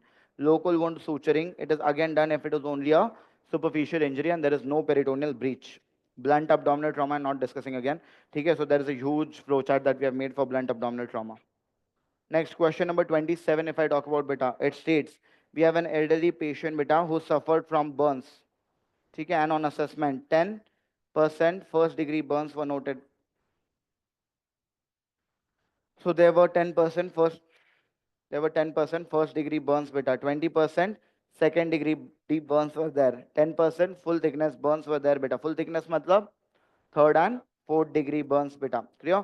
सो 10% फर्स्ट डिग्री है, 20% सेकंड डिग्री डीप है, 10% फुल थिकनेस बर्न्स है बेटा, that is third and fourth degree. Weight of the patient was how much? 60 kg। BP of the patient is 100 by 60 millimeters of mercury beta, that is the patient is hemodynamically stable. Pulse rate of the patient is 110 beats per minute. There is slight tachycardia which is seen. How much amount of fluid beta shall be given to this patient while resuscitation in the initial 8 hours beta, using which formula? ATLS formula. So we know in a initial 24 hours of burns beta, we have to give more amount of fluid or less amount of fluid?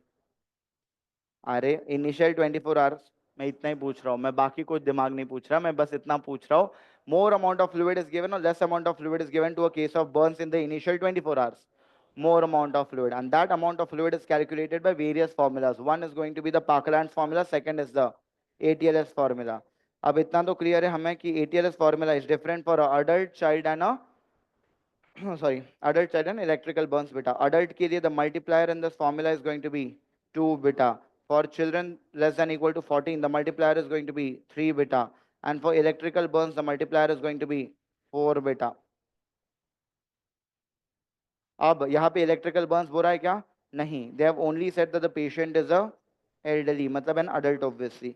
ठीक है, तो यहाँ पे the formula which is there बेटा, it is going to be the amount will be calculated as 2 into body weight into total body surface area of burns beta, 2 into body weight into total body surface area of burns। यहाँ पे body weight is given as 60 kg, total body surface area of burns करो calculate।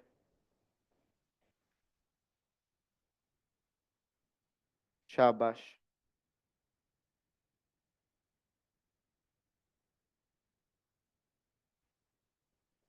Why?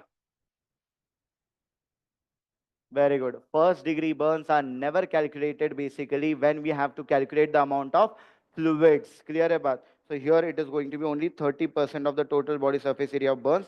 First degree burns are not calculated anyway. Clear है बात? तो यहाँ पे 2 6 are 12, 12 3 are 36, so it will be 3600 ml. Now 3600 ml is the amount of fluid to be given in the patient in a span of total 24 hours beta. We have to divide it. Half amount of fluid, that is 1800 ml, will be given in the first 8 hours beta, and the remaining half 1800 ml beta should be given in the next 16 hours beta, that is 8 to 24 hours mein. So answer, what they have asked you, they have asked you the total amount or they have asked you the initial 8 hours? They have just asked the initial 8 hours beta, and initial 8 hours has to be 1800 ml. So answer has to be option C beta. Clear है बात? So that is what is important to be remembered for your examination. Clear? Parkland's formula hota, so then definitely I would have taken the multiplier as 4 basically instead of 2. Clear है बात? So Parkland's में the multiplier is 4, but in ATLS the multiplier for an adult is going to be 2. Clear है बात? And never calculate first degree burns while calculating the fluid resuscitation, that has to be kept in mind. Clear? Chalo. We know to assess the amount, to assess the percentage of burns beta in a patient's body, we have two rules beta. One is the Wallace's rule of 9 beta. ठीक है, Wallace's rule of 9 में each and every body part of the patient is going to be 9% except genitalia and perineum. We know genitalia and perineum of the patient is going to be 1% of his total body surface area. That is what is important. अब हमें पता है बेटा head and neck will be 9%. Then chest will be, chest will be 9%। ये chest नहीं होती है, this is upper back, that is 9%। Lower back will be 9%. Anterior abdomen 9%. One upper limb, 9%. One arm 4.5% because arm is only this. Clear about. Next one lower limb. क्या 18%. Anterior lower limb 9 and posterior lower limb 9% beta. So one lower limb completely is going to be 18%. कोई दिक्कत यहाँ तक? चलो, so that is what is important. हमें पता है बच्चों में we do a modification in the Wallace's rule of 9 beta. If the child is at 1 year of age, the head and neck of the child will be considered as 18% of his total body surface area, and one lower limb will be considered as 13.5% of his total body surface area. हर साल क्या करना है? We know every year we have to reduce 1% from the head and neck area and add 0.5% in every lower limb beta. That is what is important. But what is the best rule beta to calculate the total body surface area of burns in children? So we know beta for children definitely it is going to be the Lund and the Browder charts beta. These are the best rule for children definitely to calculate the total body surface area of burns in children. अगर वो बोलते patient is having patchy burns beta, तो patchy burns के लिए which is the rule that we use? Palm rule beta. Very good. Palm rule में palm किसका लेना है, तुम्हारे या patient का? One palm of the patient will be equal to how much percent of his body surface area? 1% of his total body surface area. Recent examination में जो question आया था, I have gone through that question. उस question में कहीं भी it was not written that you have to use the Lund and the Browder charts. It was only Wallace's rule of 9 only used to be used. Most common rule that we use is Wallace's rule of 9. ठीक है? बच्चे बोल रहे नहीं नहीं बहुत confusing था, ये था वो था, कुछ नहीं था confusing. The only thing was you got confused basically to calculate. उन्होंने बोला ही नहीं Lund and Browder charts use करो, मतलब वॉलेसेस रूल ही लगेगा उधर भी. बट वॉलेसेस रूल ऑफ 9 में इट वाज वेरी इजी, बस एंटीरियर पार्ट दिया था, बच्चों ने पोस्टीरियर भी गिन लिया. क्यों गिना? जब पोस्टीरियर दिया ही नहीं था, बच्चे का पोस्टीरियर सरफेस दिखाया था क्या? नहीं, बस एंटीरियर सरफेस दिखाया था. तो किसी ने दिमाग लगा के बैक भी गिन ली. ऐसे थोड़ी होगा, बैक थोड़ी गिनोगे तुम, अगर दिखी नहीं है तो कैसे बैक गिन लोगे? ठीक है, तो 40 to 50% ऑफ बर्न्स आ रहे थे. क्यों आ रहे थे वो 40 to 50% ऑफ बर्न्स? जो दिखाया था basically, my recall is basically what people have और students have told me. First chest दिखाई थी बेटा which was burn, that was 9%. Upper limb दिखाई थी बच्चे की burn, that was another 9% basically. ठीक है, तो दैट वाज 18%. उसके साथ साथ अब्डोमन भी बर्न थी, ऐसा बच्चे बोल रहे थे. Those who have definitely pass the examination, I am definitely talk. I have talked to them. They said abdomen be burnt, sir. That was another 9. That is 27%. And some people are saying even the lower limb of the patient or the thigh of the patient was basically burnt beta. Okay? So definitely this was another 9% beta. That was definitely important. So it was usually more than 30%. Okay? So अब जो भी इसमें option था, they said there was 30 to 40, 40 to 50 ऐसा कुछ options थे. So depending on that, you had to mark the answer. अब कुछ लोग बोल रहे हैं लोअर लिम्ब भी था पूरा, कुछ लोग बोल रहे हैं बस थाई मार्क था, बट कुछ लोग बोल रहे हैं थाई पूरा ही इन्वॉल्व था, all of that. So that depends. ठीक है, तो तुम्हें बस लॉजिक लगाना था और कैलकुलेट प्रॉपरली करना था, बाकी सब सेम था. ठीक है, question number 28 if they ask you बेटा is we have a 16-year-old male who presents to the surgery emergency beta with complaints of sudden onset right iliac fossa pain beta along with fever and anorexia बच्चे. Apart from that, you suspect the patient is having acute appendicitis beta. ठीक है, for assessment you also use which rule or which score? Modified Alvarado score beta which reveals a score of 9. हमें पता है बेटा, if I talk about the Mantrel scoring system or the Alvarado scoring system beta, Mantrels is an abbreviation of all those 8 parameters beta that are used in the scoring system. Alvarado is the name of the person. Clear? So if I talk about the Mantrels or the Alvarado scoring system, M stands for what? M stands for a migratory right iliac fossa or a right lower quadrant pain. Migrates from where? In a case of acute appendicitis, the pain migrates to the right iliac fossa, but from where? Umbilicus. Why? T10, shabash. So it is because of the T10 dermatome or the T10 nerve root, and this was the question in FMG examination earlier. Why there is a migratory right iliac fossa pain from the umbilicus in cases of acute appendicitis? Answer was the T10 dermatome is the same dermatome supplying the right iliac fossa and the umbilicus of the patient. Clear about? So इसीलिए that is given a score of 1. A for anorexia, that is loss of appetite, that is given a score of 1. N for nausea and vomiting, that is given a score of 1. T for tenderness in the right iliac fossa beta, that is given a score of 2 basically. Okay, R for rebound tenderness basically or rebound pain, that is given a score of 1. Why? Here definitely beta we know rebound tenderness मतलब क्या होता है? When you press there is no pain, but when I release now the patient has pain beta due to the vibrating peritoneum बच्चे, and this is called as which sign? Very good. It is classically known as the Blumberg sign. That has to be kept in mind. E stands for elevated temperature, that is fever, given a score of 1. L for leukocytosis or increased WBC or a TLC count, that is given a score of 2. And S for shift to left beta, that is shift in the WBCs to left. That is which blood cells are mainly seen in differential leukocyte count? Neutrophils, because it is acute bacterial infection. Mature or immature?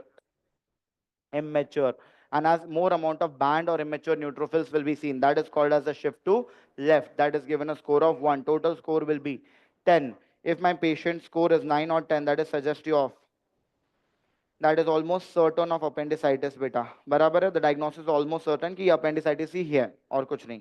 Next, if my patient score is 7 or 8 beta, that is highly suggestive of appendicitis beta. That is highly suggestive of appendicitis. And if my patient score is 5 or 6, then it is equivocal. Equivocal मतलब 50-50% chances, हो भी सकता है नहीं भी हो सकता. That is what is 5 और 6 score is suggestive of equivocal chances में.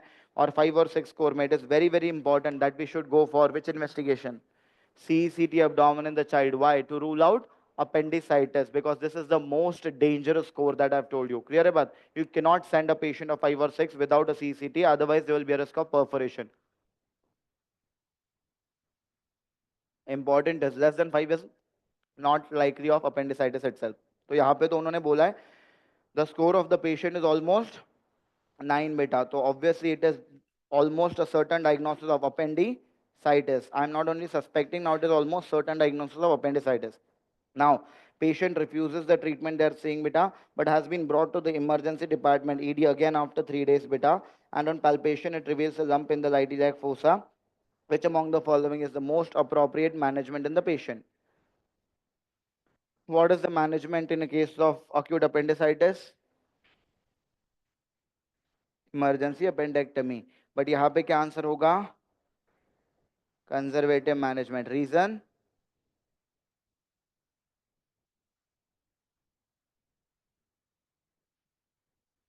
जब मैं बोलता हूं कि मैं एक वर्ड डाल के तुम्हारा आंसर चेंज कर सकता हूं, this is the best reason for that. तो एग्जामिनर को हल्के में मत लिया करो. ये मत देखा करो कि रिकॉल में तो दिखा ही नहीं था. रिकॉल में नहीं था क्योंकि तुम भूल गए थे भाई. तुमने ही गलत मार्क करके आए हो, इसलिए रिकॉल गलत दे रहे हो. क्लियर है बात? तो पूरी दुनिया, मैंने देखा है बेसिकली दुनिया को झुटला देते हैं. नहीं नहीं, मेरा आंसर सही था. तो जो टॉपर है जिसके 250 आए उसको भी पागल करार कर देंगे लोग कि नहीं नहीं मेरा ही सही था, उसने ढंग से पढ़ा नहीं होगा. ऐसे ही आ गए उसके तो, क्योंकि उसने वो पढ़ा जो तुम्हारी नजरों ने नहीं पढ़ा. That is what is important. उसने वो चीजें पिकअप करी थी एग्जाम में. ठीक है. So lump in the right iliac fossa, मैंने क्या बोला था? Due to acute appendicitis, the patient would have definitely inflammation of the appendix, and due to that, the bowel will become very very sticky or adherent. ठीक है, due to inflammation. And इसकी वजह से क्या होता है? कौन आता है फाइट करने? Omentum. And that omentum comes and it wraps around the inflamed appendix. Why it gets wrapped? Because the bowel is very adherent beta, and therefore it gets wrapped around the inflamed appendix. चिपक जाता है. And अगर वो चिपक जाएगा मतलब adhesions है, and due to that if you are able to feel a lump inside the right iliac fossa, it is a case of, it is the diagnosis of appendicular lump, not appendicitis anymore. And अगर appendicular lump का case है बेटा, तो we know in this condition sorry, we know in this condition the management is conservative or surgical? Conservative. क्यों? हमें पता है बेटा, we don't operate in cases of adhesions. अगर हम adhesions में ऑपरेट करने जाएंगे, and if I try to dissect the bowel, I may injure the bowel basically. Therefore, when there are too many adhesions, I don't operate. Clear है बात? I go for a conservative management for few days बेटा. And that conservative management that we do is classically known as which regime? Oshner-Sherain regime. FMG July 2023 question. Clear. And Ochsner Sherren regime की अगर मैं बात करूं definitely बेटा, तो conservative management में तो हमें पता ही है 4 चीजें जो सर्जरी के कंजर्वेटिव में आती है. First is keep our patient NPO, give IV fluids, give IV antibiotics, and pain के लिए गिव एनाल्जेसिक्स. तो whenever we say conservative management, ये 4 चीजें याद रखनी है सर्जरी में. That is what is important. Clear है बात? याद रखना, after doing conservative management I have to continuously monitor my patient. And when I monitor my patient, अपन क्या क्या देखते हैं? First is the size of lump, second is tenderness in the right iliac fossa, third important is vitals of the patient, that is bp, pulse rate, respiratory rate and spo2 of my patient बेटा. Clear? And ये monitor करेंगे तो अगर मेरे patient की condition improve हो जाती है बेटा, if my patient condition improve, that means what I am going to do after this. ठीक हो गया मेरा patient, so definitely discharge my patient and call him after 6 weeks for a interval surgery or an interval appendectomy, because now there are a lot of adhesions. I should not go for a emergency surgery beta. Next important, अगर मेरा patient का condition खराब हो जाती है, if my patient's condition rather worsens, मतलब the diagnosis that we made was wrong beta. It was not a lump due to omentum wrapping the appendix beta. It was a case of an appendicular abscess, and therefore my patient's condition is worsening, and therefore the treatment has to be what? Extra peritoneal drainage to be done. That is what is the management in a case of an appendicular lump. Please remember that. The answer has to be option A, that is conservative management. Clear? Emergency appendectomy is done definitely when my patient is only having a case of acute appendicitis. यहाँ उन्होंने बोला patient refused the treatment and has been brought to you after 3 days with a lump in the right iliac fossa. That is suggestive. Patient को treatment नहीं मिली तो inflammation increased and therefore there were a lot of adhesions which has been there beta.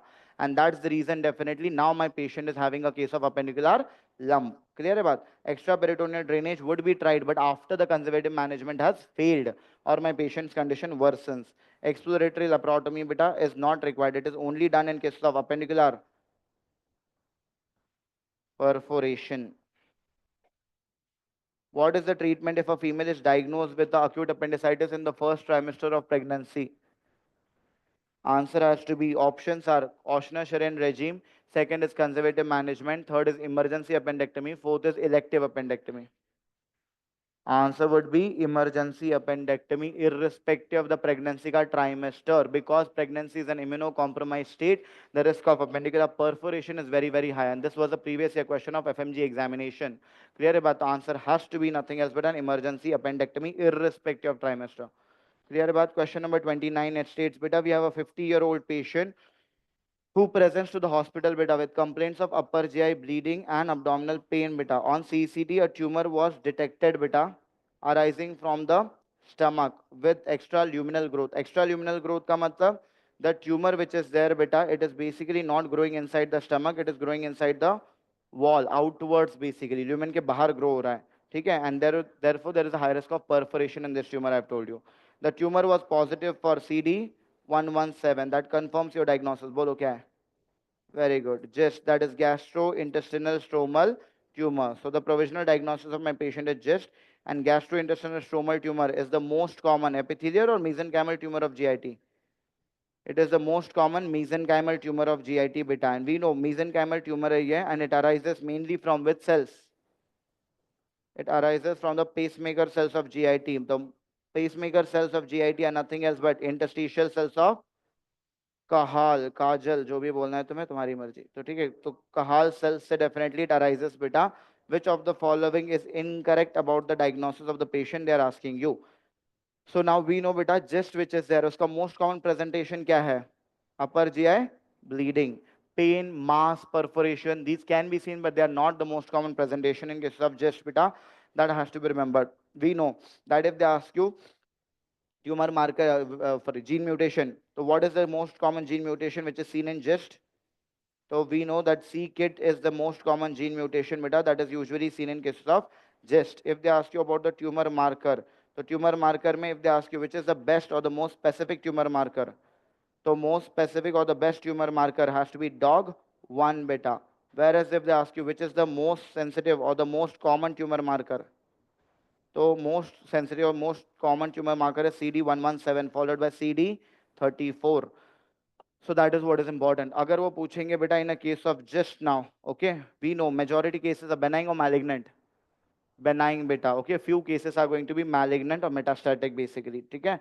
So now let's talk about which among the following statement is incorrect. They're asking you. Option A says treated with segmental resection is the mainstay of management in just surgery.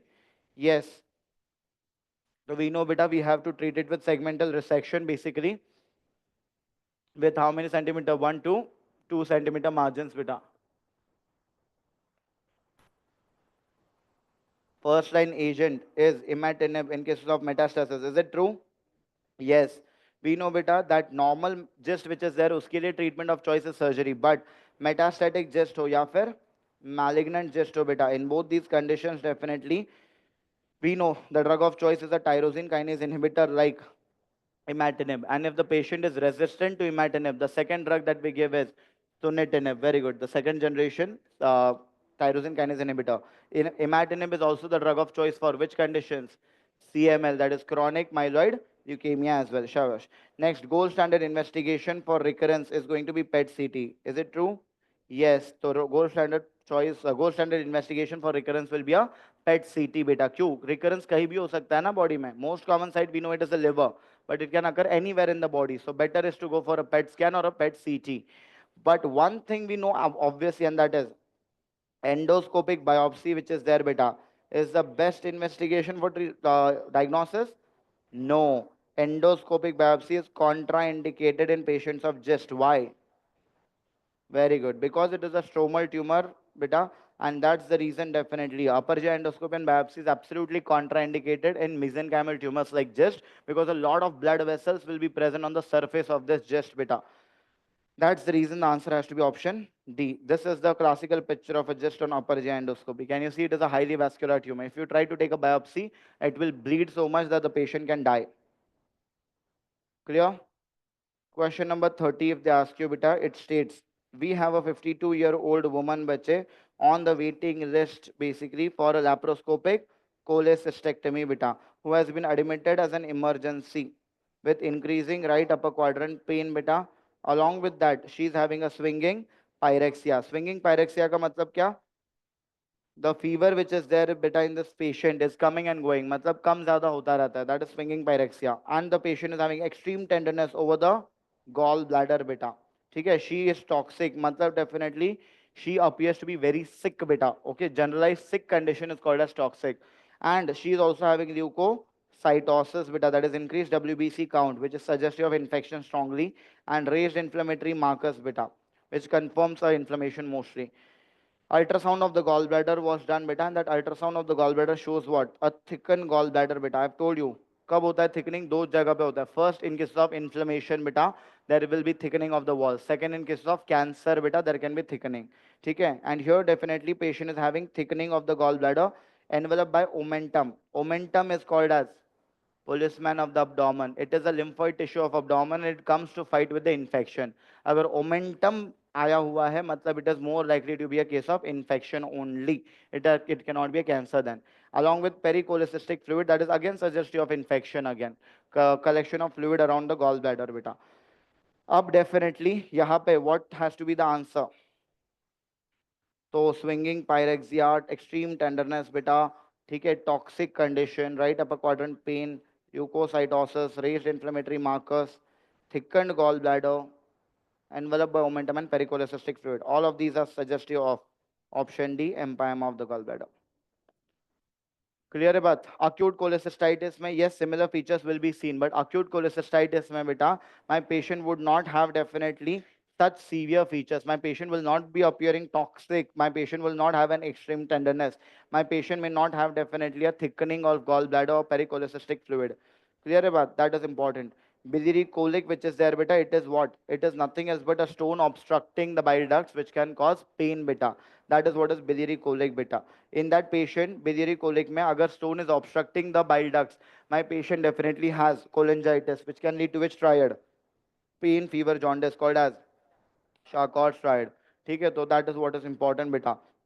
Next important, carcinoma of gallbladder, again cancer में बेटा inflammatory markers, leukocytosis, ये चीजें नहीं होती है ना cancer definitely. So if it is the case, but it is an empyema of gallbladder. What is empyema? Collection of pus is called as an empyema. I have told you it is a complication of which condition?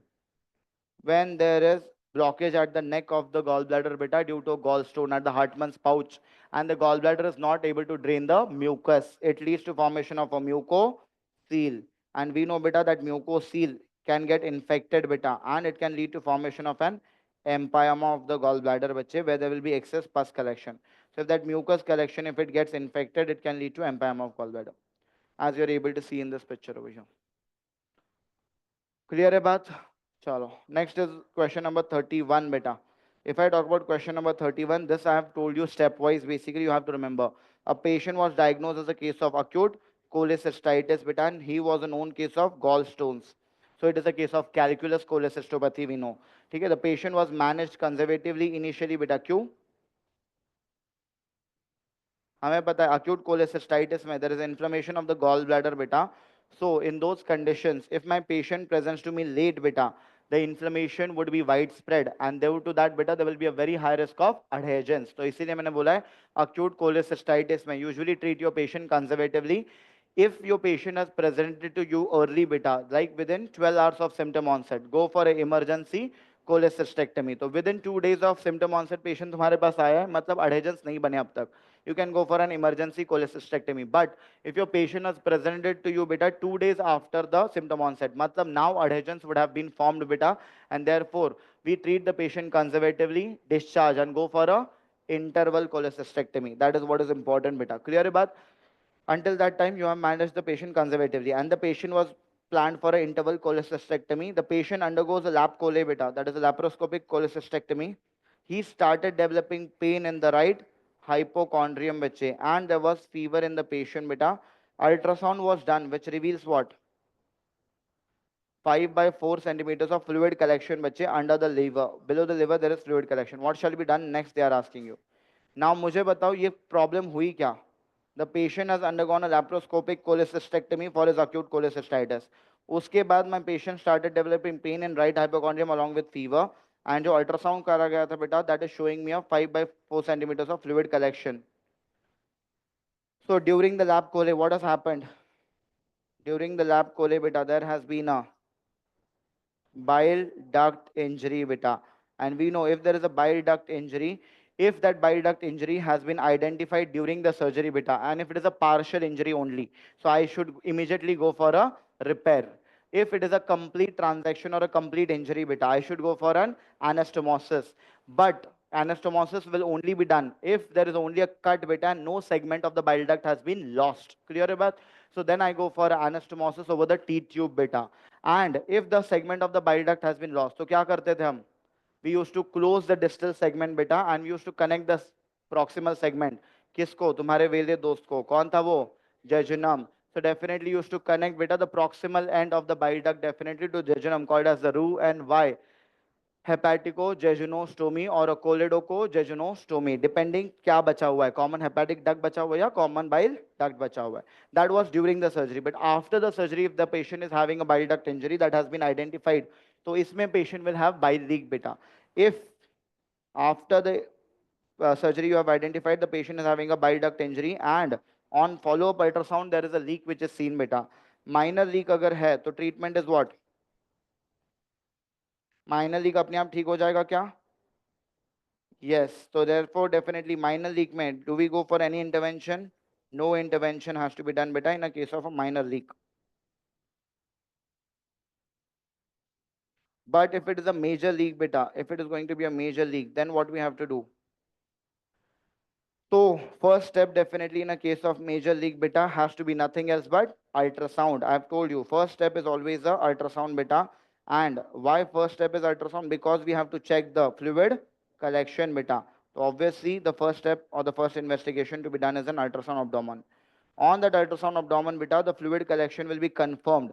And this fluid collection which is seen beta, that is nothing else but called as a bilioma. We know that fluid collection due to bile leak which happens is known as a bilioma beta in the right hypochondrium somewhere. Ultrasound ने एक बार confirm कर दिया कि it is a case of fluid collection. Then are you going to what are you going to for next? Very good. The next step has to be pigtail catheter insertion and drainage beta. So एक बार ultrasound ने confirm कर दिया, then I should go for ultrasound guided pigtail catheter insertion and drainage of all the fluid that has collected over here beta. अगर pigtail catheter insertion and drainage हो गया उसके बाद we have to identify the site of leak बेटा. And if you have to identify the site of bile duct injury or the bile duct leak, what is the investigation of choice for bile duct injury? The investigation of choice, very good, has to be MRCP beta. So we should definitely go for MRCP after this. and on MRCP I'll identify the site of leakage beta. अगर MRCP नहीं बता पा रहा मुझे diagnosis, then I have to go for ERCP beta. ठीक है, तो MRCP अगर नहीं बता पा रहा तो ERCP, और I can even go for a HIDA scan at times. ठीक है, तो MRCP और ERCP is usual. Once you have confirmed it is a case of a bile duct injury beta or a major leak which is happening, then you have to decide what should be the treatment. If your patient has come to you within 48 hours after the surgery, within 48 hours of surgery beta, then the leakage which is there beta would be more or less over here, less, and the sepsis would have started or not started, not started yet. So my patient will not have any features of sepsis over here. So can I go for my, can I take my patient back for a surgery?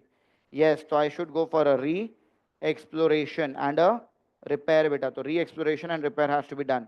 But if they say beta, my patient has presented to me after 48 hours of surgery beta, इसका मतलब है definitely now sepsis would have already started, that is pain fever jaundice like features would have already started, and अगर sepsis है तो can I go for immediate surgery again? No, तो री exploration possible नहीं है। तो डेफिनेटली जहां से भी लीक है बेटा उस जगह पे क्या डाल देना है? Stent basically, clear? Sorry, so we have to insert a ERCP, we have to do a ERCP beta for stenting basically, to ERCP with stenting, and this ERCP with stenting is a repeated question of your FMG exam. But these which are there beta, they have been asked in the NEET PG repetitively from radiology or from surgery. Stepwise जाना होता है definitely, तो please remember that. The first one is, अब उन्होंने क्या कर लिया बेटा, we know it is a case of major leak. तुम बोलोगे मेजर लीक क्यों? दो रीजंस मेजर लीक है वो। Reason, my patient is having signs of sepsis like pain and fever beta, first thing. Second important, there's a large fluid collection which is seen by 5 by 4 centimeters, large fluid collection beta which is seen. ठीक है, so it is a major leak. तो first investigation, that is ultrasound, was done. What should be the next step? Pigtail catheter insertion and drainage. So answer has to be nothing else but option D for this question beta, that is pigtail catheter insertion and drainage to be done. Clear है बात? So that is what is important to be remembered. And मैंने majority, मैंने बोरी slab वगैरह एक दो चार question होंगे जो मैंने डेफिनेटली डिफिकल्ट डाले, otherwise there is no question which I have included as difficult. वो मैं सामने से मानता हूँ, 3 से 4 क्वेश्चन होंगे that I have included difficult. बाकी majority are NEET PG and FMG PYQs. I have just frame them in a proper language, क्योंकि वो रिकॉल वाले एक दो लाइन वाले क्वेश्चन नहीं होते एग्जाम में। क्लियर है बात? I have just frame them in proper language, जैसे एग्जाम में आते हैं 3-4 लाइन 5-6 लाइन के questions, that is what I have done. Otherwise majority questions are your PYQs itself. Anastomosis over T-tube, no beta, it is usually done during surgery, not after the surgery definitely. After the surgery it can be done, but if my patient has presented to me early beta definitely, and there were no signs of sepsis in my patient. And that would be done after MRCP has been confirmed, MRCP has confirmed my diagnosis. Clear है बात? MRCP will be done after pigtail catheter insertion and drainage beta. ये जो दिख रहा है ना, this is what is your bilioma beta. Below the liver, that fluid collection you are able to see beta, this is a bilioma. तो lap chole कर लिया patient का, उसके बाद बिलियोमा है। After laparoscopic cholecystectomy, my patient is having pain in the right hypochondrium referred to the tip of the shoulder. Why? phrenic nerve irritation due to retained gas, that is what is important. Clear है बात? तो retained CO2 gas beta will irritate the right dome of diaphragm, right phrenic nerve, and therefore my patient will have a referred shoulder tip pain. That is what is important. Answer this question.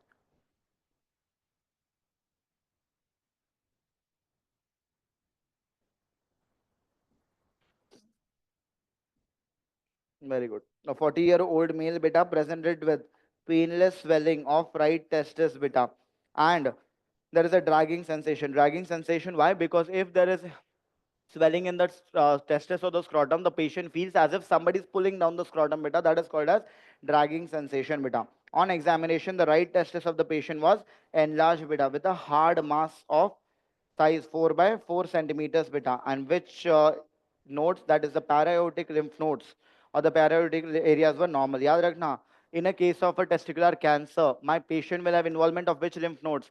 The pre and para-aortic lymph nodes in the abdomen, because testis drains over here in these lymph nodes over here.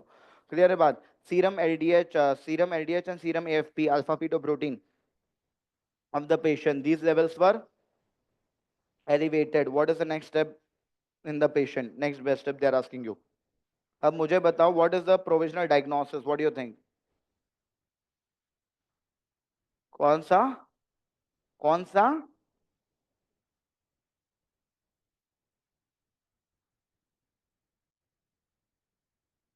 It can be anything but not a seminoma, इतना तो clear हूं मैं, ठीक है?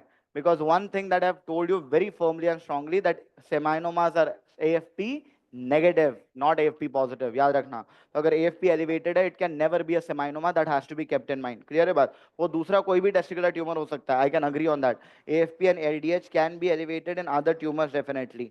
ठीक है? मैंने क्या बोला था? The tumor markers that I've given you. Seminoma के लिए LDH, Yolk sac tumor के लिए AFP and एम्ब्रियोनल कैंसर्स के लिए HCG. They are the most specific ones, but ऐसा नहीं है कि बाकी कोई एलिवेट ही नहीं होगा, ठीक है? इन सेमाइनोमास LDH can also be elevated, HCG can also be elevated, but never a AFP. Yolk sac tumors में AFP can also be elevated, LDH can also be elevated, but never a HCG. Clear है बात? That is what is the basic difference. तो I don't want a specific diagnosis. वो कुछ भी हो सकता है. अब testicular tumor है, that's fine. Even if you are able to make a diagnosis now, it is a testicular tumor. That is what I wanted. We know that in a case of testicular tumor without a testicular malignancy, we know the most common presentation of the patient is a painless swelling itself, beta. So painless swelling was there and there was elevated tumor markers, beta. So it has to be a testicular tumor, whatever it is now. I'm not sure what kind of tumor it is. What is the next best step? For testicular tumors, beta, please tell me what is the investigation of choice. Investigation of choice for testicular tumor is a ultrasound scrotum, beta, with a CCT abdomen. CCT abdomen is done to rule out the lymph node involvement, that is pre and parachaotic lymph node involvement. So answer has to be A, B, C, D. Very good. Reason?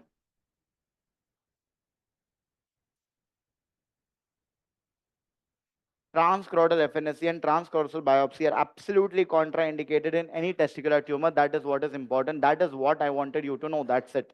Okay. Orchidectomy and contralateral orchidopexy, beta. See, orchidectomy is fine, but contralateral orchidopexy का कोई logic नहीं बनता. It is done in case of torsion. Yes, it is not done in case of testicular tumor. And torsion में बेटा tumor markers are not elevated. And painless swelling तो कतई नहीं हो सकती. Torsion का main symptom is pain. Clear है बात? So answer has to be option D. That is a high inguinal orchidectomy, which is the treatment of choice beta in a case of testicular tumor. You have to make an incision in the inguinal region, pull out the testis, and then after removal of the testis, you will send it for a histopathological examination. That is what is important to be remembered. And ये जो tumor है, ये कौन सा है? Seminoma. Why? Very good. It is going to be a pinkish homogeneous tumor, beta, that you are able to see. It is a pinkish homogeneous tumor that you are able to see, beta. Apart from this, definitely, what you are able to see over here, what is this? So here, all of these are malignant cells, beta. There are malignant cells of seminoma, definitely, with large and a prominent nucleus. And this histopathological examination shows me what? What are these fibrous septa? These are fibrous septa between the malignant cells, beta. और उस septa में दिख क्या रहा है? The blue dots are what? Lymphocytes, beta. So a lot of lymphocytic infiltration is seen. So fibrous septa with a lot of lymphocytic infiltration, which is there, beta, is nothing else but a very classical picture of a seminoma in a patient. Seminoma is a malignancy or a benign tumor? Malignancy. Please remember that seminoma, though it is a oma, it is a malignancy of the testis. Rather, it is the most common testicular tumor, beta. It is the most common testicular tumor in adults also. Most common testicular tumor in children is Yolk sac tumor, beta, which is AFP positive. Okay, which bodies are seen? Schiller dual bodies, beta. Next important, if I talk about the most common testicular tumor in elderly patients, lymphoma, beta, and most common bilateral testicular tumor, again lymphoma. That is what is important. What is this tumor over here? Second most common testicular tumor overall, teratoma. Why I'm calling it as teratoma? We know teratomas are the germ cells tumor which will arise from all the three germ layers, beta. You are able to see bone, there will be teeth, okay? There will be soft tissues, there can be hairs, everything can be seen. Teratomas are seen in two sides, beta, ovaries and testes, where we have germ cells. And these are definitely going to be arising from all the three germ cell derivatives, beta, that is endoderm, mesoderm, ectoderm. That is what is important. We know that seminomas are radio sensitive, but teratomas are extremely radio resistant. उनको कोई फर्क नहीं पड़ता radiotherapy से. Clear है बात? That is what is important to remember. Question number 33, if I talk about beta, easy question again. A 65-year-old male, beta. A 65-year-old male, definitely, beta. Complaints of what? Mass prolapsing outside the anal canal, beta. ठीक है, तो mass is coming outside the anal canal and the patient is having discomfort beta for the last few days. He is a known case of what? Uncontrolled hypertension and diabetes mellitus beta. What shall be the preferred treatment approach? What is the diagnosis? The provisional diagnosis in my patient is nothing else but a diagnosis of rectal prolapse beta. ठीक है, so we know that rectal prolapse which is there, it is nothing else but when the rectum of the patient which is there beta, it will start hanging out from the anal canal of the patient. That is called as rectal prolapse beta. Rectal prolapse हमें पता है, it is of two types बच्चे. Either it is a full thickness rectal prolapse or a partial thickness rectal prolapse. Partial thickness rectal prolapse में beta, we know there is only mucosa which hangs out beta, and it is more commonly seen in children beta. Whereas full thickness rectal prolapse beta is definitely all the layers of the rectum will hang out like mucosa, submucosa, muscularis, and it is more common in adults or mainly elderly patients beta. Why? Because rectal prolapse ka main reason is a lax or a weak perineum beta. Either they can give you a history of recurrent bouts of diarrhea or in a female a history of obstructed labor, clear, which makes the perineum weak. Now children mein to it is easy beta. If it is the very first episode of partial thickness rectal prolapse, my treatment is nothing else but digital repositioning. That is just push back the rectum with the help of your fingers beta. That is what is done.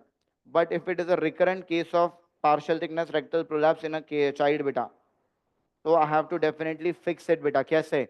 We have to take a purse string suture around the anal canal of the patient, and we have to insert the finger and then tighten up the anal canal beta. Why? Because if the anal canal, normally your rectum is hanging outside the anal canal. So if I push the rectum back and if I tighten the anal canal, now can the rectum come outside? No, that is what is done. And this perineal surgery is called as which wiring? Thiersch wiring beta. This is classically called as the Thiersch wiring. Clear about that is important. If they ask you, beta, if it is a case of a full thickness rectal prolapse in an adult or an elderly patient, beta, then I have two surgeries basically. Either I can go for a perineal surgery or a abdominal surgery, beta.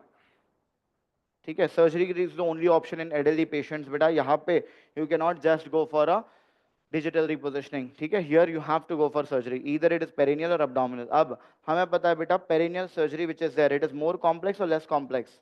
It is less complex. More complication, less complication. Less com less complex surgery. तो less complex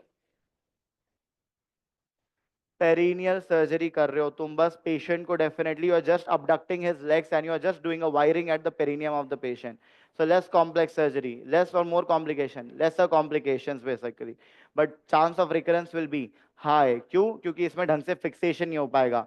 abdominal surgeries में definitely बेटा, abdominal surgeries में here there will be more complex surgery, there will be more complication. Why? We are, because you are going via the abdomen, and as you go via abdomen obviously you can cause a lot of bowel injury and everything na, so more complications beta, but the chance of recurrence will be less. Q, because abdominal surgeries mein I will pull up the rectum and I will fix the rectum with the help of a mesh, so that the chance of recurrence is going to decrease beta. So there will be high chance of recurrence over here beta, but it is less complex surgery associated with less complication.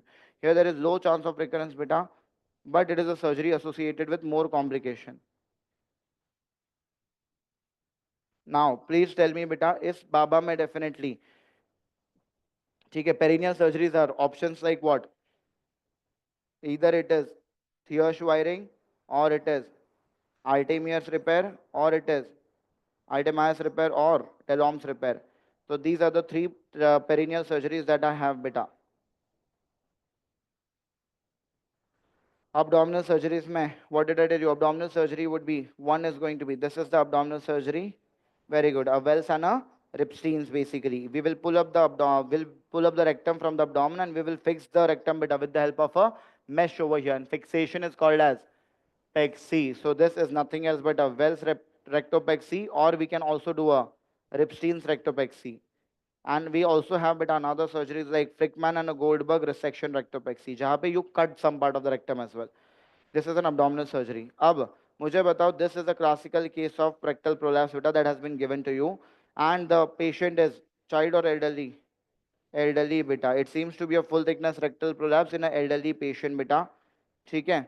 So management is always a surgery. Now If I talk about a surgery beta in this patient, it would be a perineal or a abdominal surgery. In cases of elderly patient, we should go for perineal surgery or abdominal surgery. We should go for a perineal surgery. क्यों perineal surgery? Less complications will be there, but and Baba will be able to handle that then. ठीक है? Chance of recurrence more. But क्या guarantee कि बाबा 5 साल बाद तुम्हारे पास recurrence लेके आएंगे? So that is the reason definitely beta. In elderly patients, we go for perineal surgery. Abdominal surgery is done for young adults, I have told you. Patient is already a case of what? Uncontrolled diabetes mellitus and hypertension, इतना सब कमोरबिलिटीज देखने के बाद अगर किसी ने abdominal surgery mark किया है तो महान हो भाई तुम। पेशेंट की इंट्रा ऑप मोर्टालिटी इतनी ज्यादा हो जाएगी कि डेफिनेटली, एक तो सबसे पहले अनकंट्रोल्ड हाइपरटेंशन वाला पेशेंट सर्जरी के लिए जाता है क्या? तो that is what is important बेटा, वो यूजुअली जाता नहीं है सर्जरी के लिए। ठीक है, अगर करनी भी है तो लेस कॉम्प्लेक्स सर्जरी करनी पड़ती है, पेरिनियल सर्जरी जैसी, and that is nothing else but option B, Altemeier's repair. I can not go for a rectopexy in this patient at all. Haemorrhoidectomy, haemorrhoid से नहीं था वो, क्लियर? ये हिमोरॉइड दिख रहा है मतलब अलग ही कुछ तो है। ठीक है, Bascom surgery is done for pilonidal sinus बेटा। ठीक है, this is basically the Altemeier's repair बेटा। This is basically the Altamars repair. What we have done definitely beta, here you have to first of all beta resect the rectum if necessary. If that rectum can be pushed back, you will push it back. But if you are not able to push it back, then you have to resect the rectum. After resecting the rectum beta, then you have to fix definitely beta it properly and thoroughly with the help of wires. Can you see? So anas are fixed definitely, but this will be done from the perineal approach only beta. I will not go for abdominal surgery. This is basically called as a Altamars repair. So they are not going to ask you basically how the procedure is, but at least remember the names. Perineal surgeries are Altemas, Deloms, and Thiersch. Clear? Question number 34, if I talk about beta. Here we have a 56-year-old patient beta who, a 56-year-old patient beta with a surgically obstructed jaundice, has a distended gallbladder beta. Somebody asked me basically that will there be a distended gallbladder in a patient beta? Okay.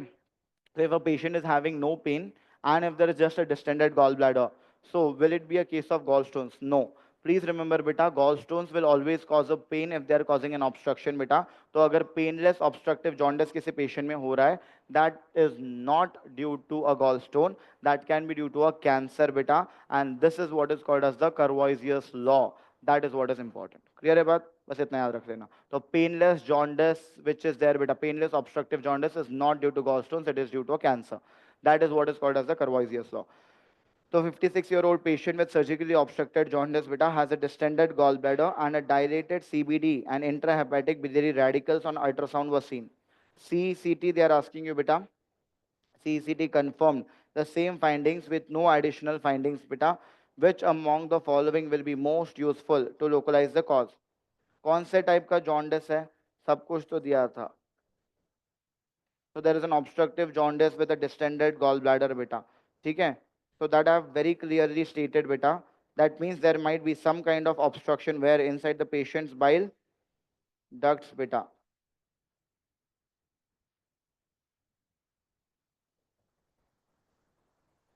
ठीक है? So this is your biliary tree beta. Okay, and in this patient's biliary tree, if there is some kind of obstruction, obviously there will be retention of bile inside this. And if there is retention of bile inside this beta, there will be dilatation of the common bile duct, dilatation of the common hepatic duct, or dilatation of the right and left hepatic duct, along with definitely the intrahepatic biliary radicals beta.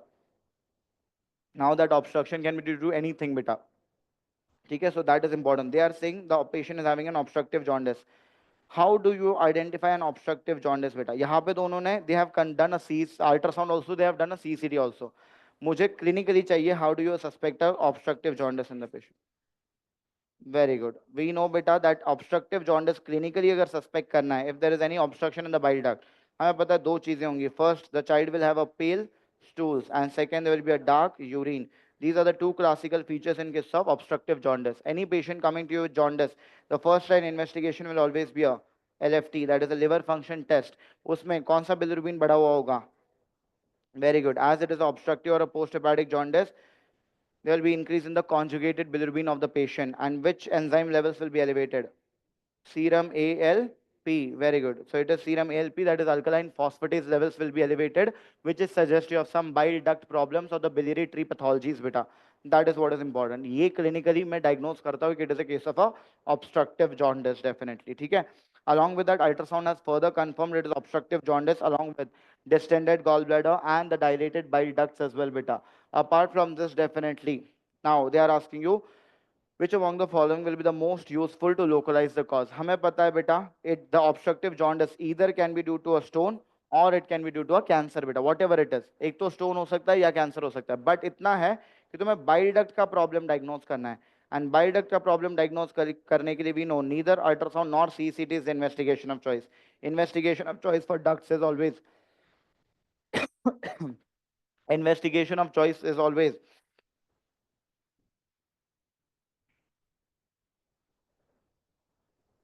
MRCP beta. What is MRCP? It is a magnetic resonance cholangiopancreaticography beta. It is which type of MRI? T2 weighted MRI beta. Why T2 weighted MRI is important? Because the water appears white. So the bile will also appear white. So do you need any kind of contrast? No, I don't need any kind of contrast. Even without a contrast, there will be whitish appearance of the biliary tree.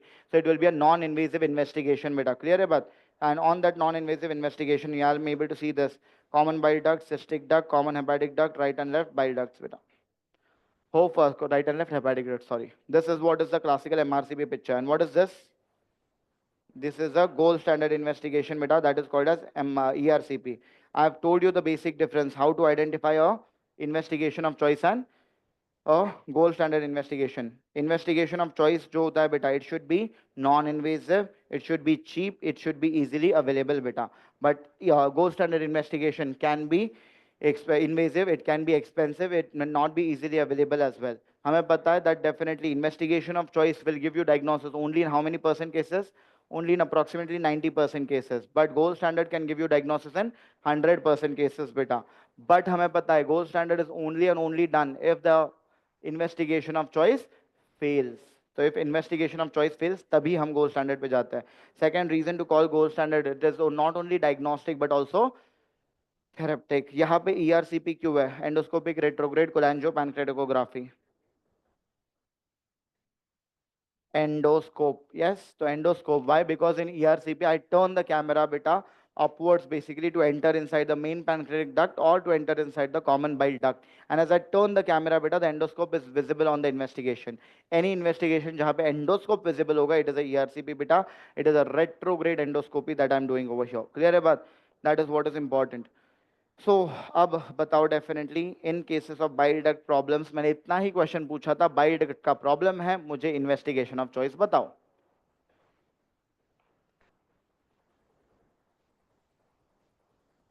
Answer would be option D MRI. What is MRCP?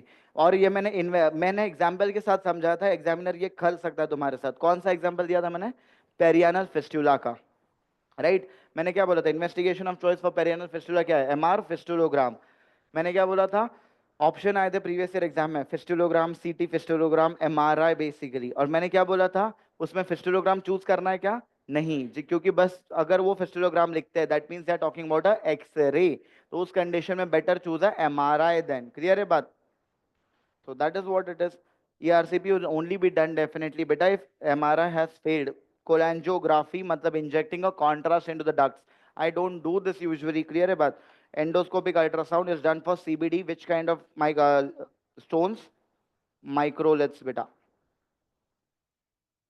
Very very small stones अगर है जो MRCP पे diagnose नहीं हो पा रही है ERCP पे diagnose नहीं हो पा रहे. For those CBD microliths, I can go for a endoscopic ultrasound. Clear है बात अभी?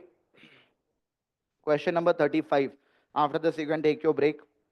A patient who is a known case of IBD beta. What is IBD? Inflammatory bowel disease. Presented with features of peritonitis beta following an ideal perforation. Which among the following, which among the given surgical options will be preferred in the patient?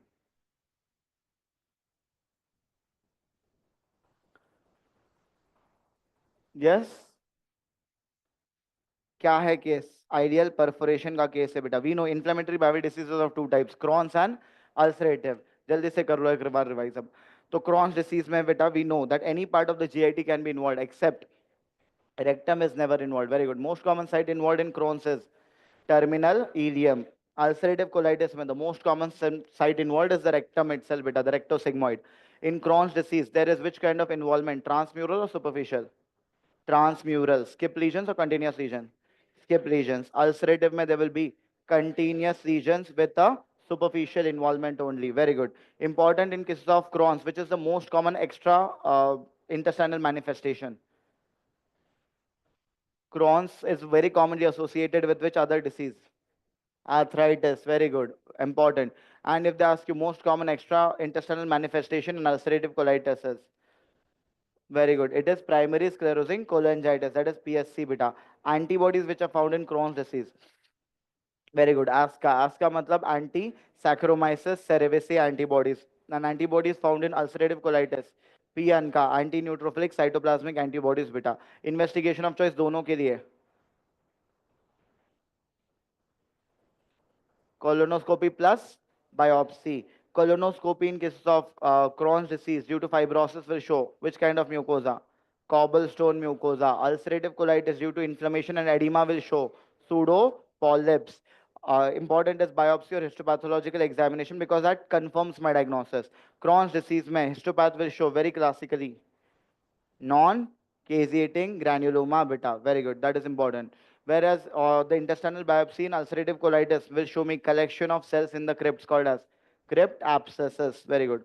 If they ask you beta in this patient, barium enema, Crohn's disease पे क्या दिखेगा?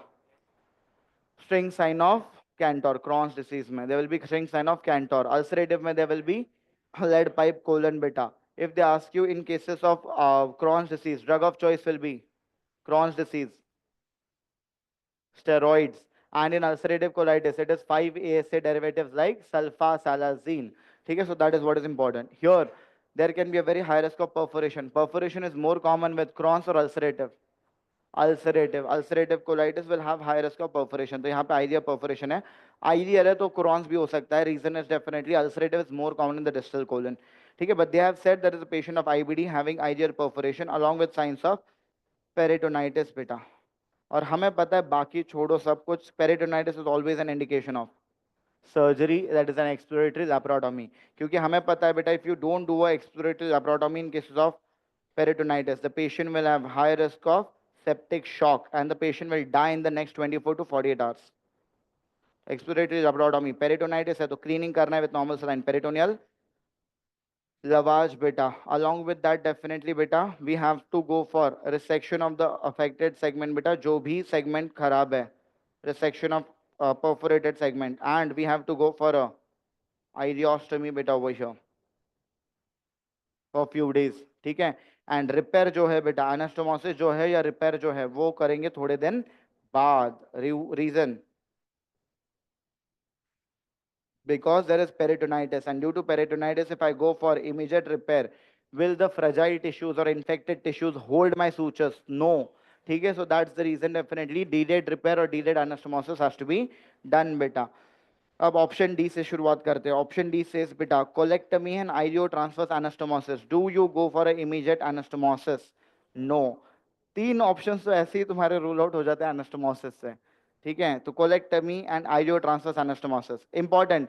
Perforation ileum में और colon का resection कर रहे हो, गजब.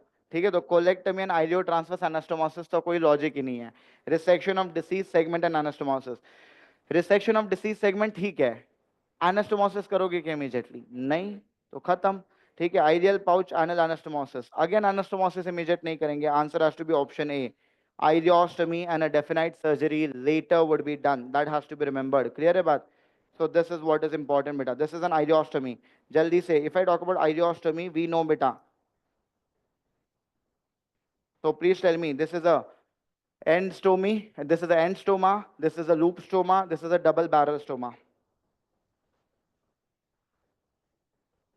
दोनों एंड जब कनेक्टेड होता है लूप स्टोमा. शाबाश, that is a loop stoma. Double barrel में मैंने बोला था प्रॉक्सिमल एंड और डिस्टल एंड अलग से तुम स्टोमा बनाते हो उनके लिए. यहाँ एक ही स्टोमा है ना, मतलब I have taken out a loop basically on the anterior abdominal wall and definitely I have created openings for both the loops basically. Clear about that is basically called as my loop stoma. This is what is a loop stoma. Important is ileostomy and colostomy के लिए बेटा. Which one definitely will have pout surgery? Ileostomy will be pout, that is above the surface. Which one will be flush? Colostomy at the surface. Ileostomy or colostomy, which one has more chances of fluid and electrolyte imbalances? Ileostomy, because ileostomy mein there will be which kind of excreta? Fluid excreta. So more chances definitely of electrolyte disturbances will be seen. Clear? Mhm.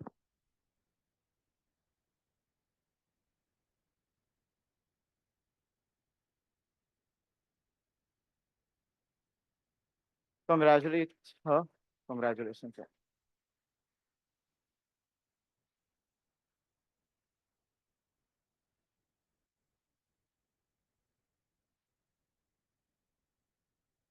Congratulations.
Somebody has left the phone. So anybody's phone who is whoever is not finding, it's over here. Take it from here. अपना अपना phone लेके जाना दूसरे के SIM में तो उठाना